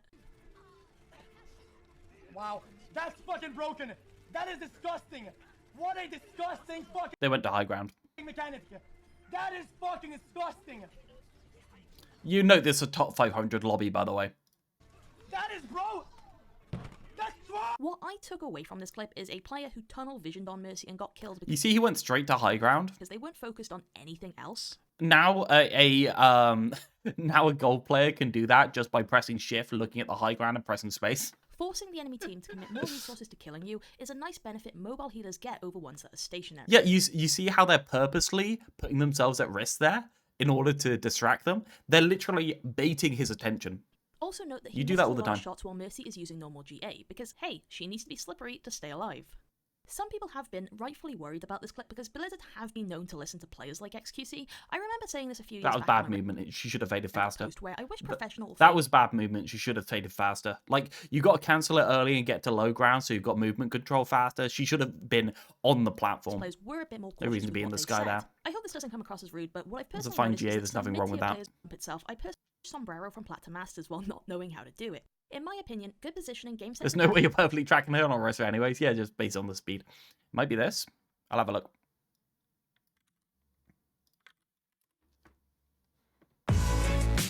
I know car key when I hear it. Hey, what's going on, guys? My name is CarQ, and if you enjoy... Shut up. Number 1, the Guardian Angel Slingshot. The first tech is going to be... That's called pressing the jump key, guys. It's tech. Basic Guardian Angel Slingshot. You'll learn this simple combo in your first day of Mercy School, whereby if you press jump during Guardian Have you noticed Angel, you can't go backwards? You can only, like, list side to side. You'll get some extra momentum.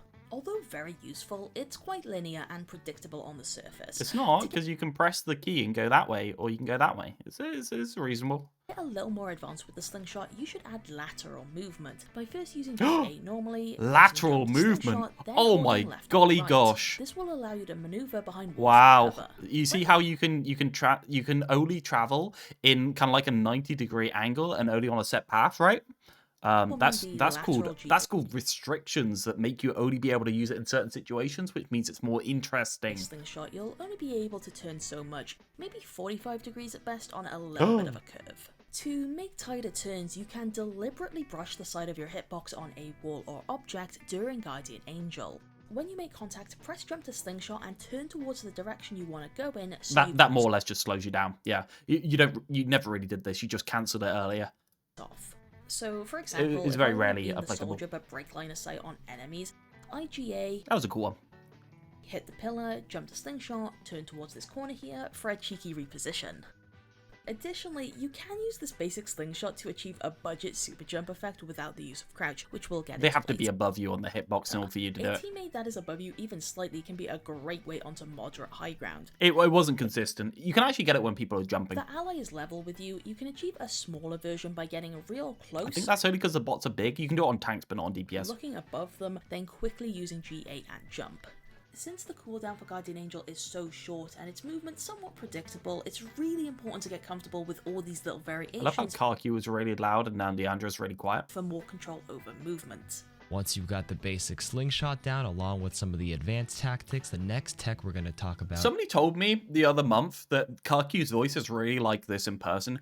I do not believe that this man is not bass boosting his voice in some way, shape, or form. is the super jump in all No its way, variations. no way. No, he does not have a radio voice like that. He is like 100% bass boosting it at least a little bit, right? To perform a super jump, simply press crouch and Guardian Angel towards an ally. When you're roughly 4 meters away from your target, which is the size of this blue circle, press jump and Mercy will hastily launch into the air. He did get less bassy over time. He probably turned it down. Yeah. The most important aspect here is the timing. News videos To break aren't it bass down, heavy. Mercy will travel linearly, and once she hits that 4 meter mark, stop Did Mercy's feet just go in the ground? moving horizontally. Doesn't it even She'll sound like that now? then begin to You ascend jealous? before- No, I can do it. I can do it whenever I want. If I wanted to bass boost my voice, I could do it absolutely fine. You know what? If I wanted to bass boost my voice, I could open up. Oh no, I'd have to break it in order to. You know what? Let's put on a new EQ. You.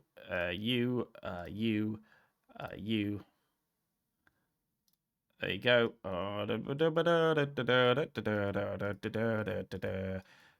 Hello, everyone. And then what you do is you do a very...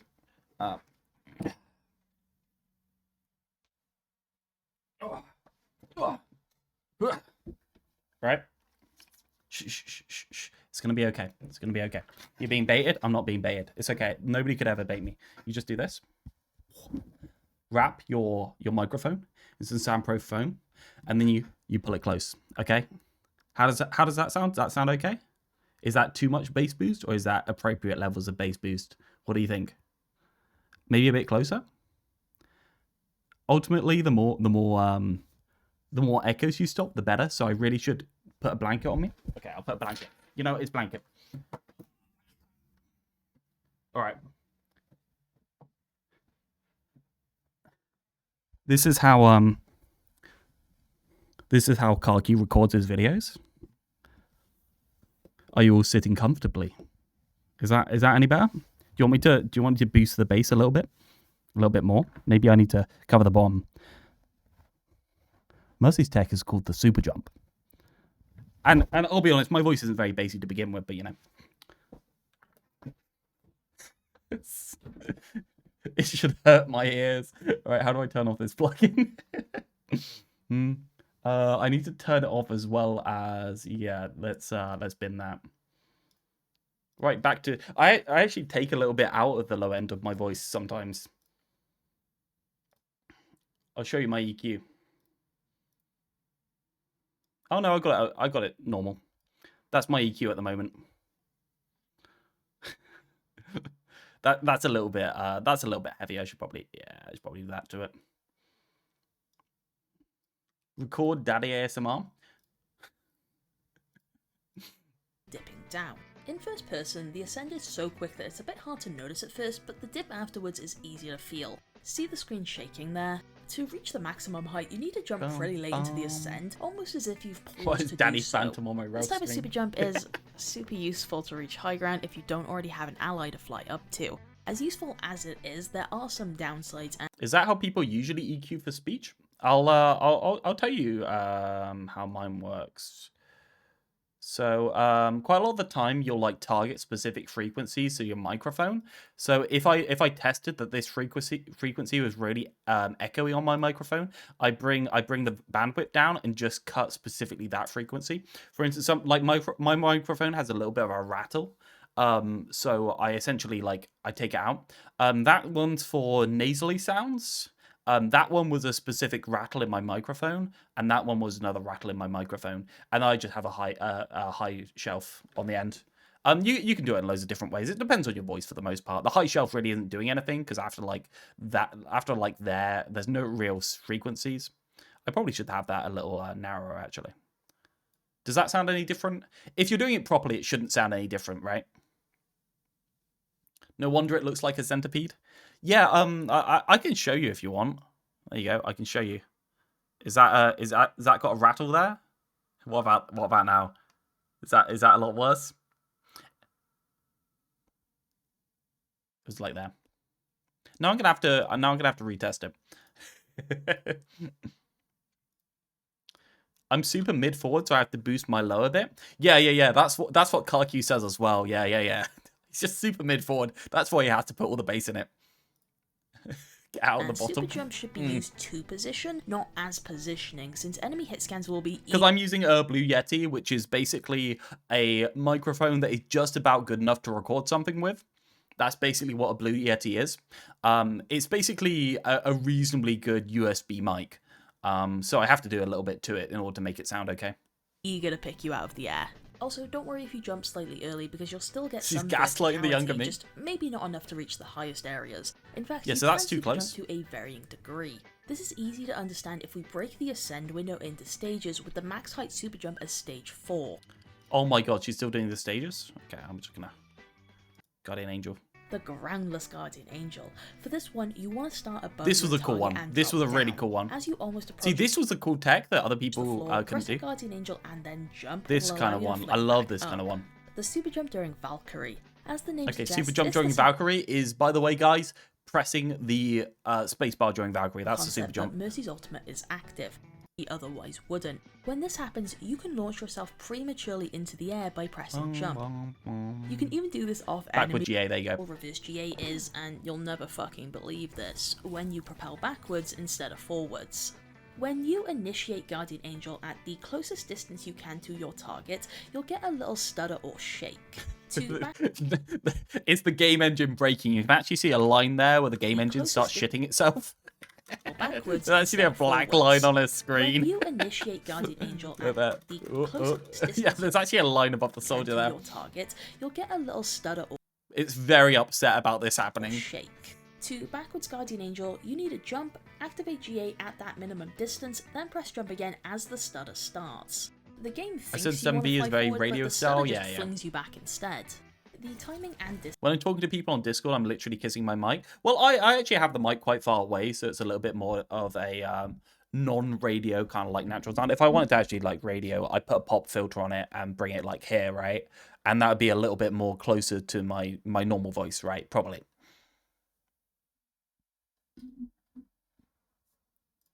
It's Mercy Super Jump the next 66 campaign. I also can't be asked to get a pop filter, so I bring it further away, and it softens quite a lot of it. Some really clean jukes against certain heroes if you manage to master this. The keywords here are if you master it, and this backwards GA is not easy oh my to god, that consistently voice. pull off, trust me. I had to sit here and try to film footage for this for a while. One little I tip can't even make my voice go that low. The rumble on him. Is to not hold S or down while doing it, because I noticed I was inadvertently pressing that direction while trying to fling backwards. In any case, thank you so much, Neandra, for joining us on the channel to teach everyone some Mercy tech, and I'll see you guys next time. Yeah, so basically this Mercy tech is super jump exists, and you can press the spacebar. That was basically it. It wasn't even that confusing. They just made it seem really confusing. Hitbox manipulation, also known as turning round. Guardian Angel, there's a couple of cute little things you can do with Guardian Angel, but yeah, there wasn't that much. ASMRQ. That's a good one. That's a good one. I like that. All right. Yeah, I'm gonna head. I will come on to do VODs on Friday, I think. Yes, I am off the next 2 days because Beth's off, and we're gonna go on a party. So I won't be on the next 2 days. Thursday, I think I have something to do. I'm not 100% sure, but I might be on. No guarantee, no whining if I don't, etc., etc. And then we're on Friday for Disco Elysium. I'm going to upload Disco Elysium to a third YouTube channel because I don't want to dilute this one. That is the link. I tried to upload to it and it didn't work because it was actually quite sad. I uploaded the full Disco Elysium, and then it was like, you need verification to upload something more than 12 minutes long. And I was like, okay, I'll verify. And then it was like, 4-hour video uploaded. Cannot upload because you have not completed the verification. And I was like, fuck. So I took all night uploading that. So that one there. You said Friday VODs? What do you mean? I mean, I'll come on early and do a couple of VODs before Disco Elysium. Yeah, I was thinking of doing Realth. However, it's very confusing to people, right? It's very confusing to people. Missed opportunity? I can still rename it if you want me to. Man, this stream really got off topic, didn't it? Like, it really got off topic. Offensive pressure, the one biggest drawback to Mercy is, like, if she pulls out her pistol, that's all she's doing, and she's not able to... You know? But I... What a mess. That we... What a mess. Maybe that would actually be cool. It's such a shame that this wasn't more productive. I'll listen to the rest in my own time. I really do.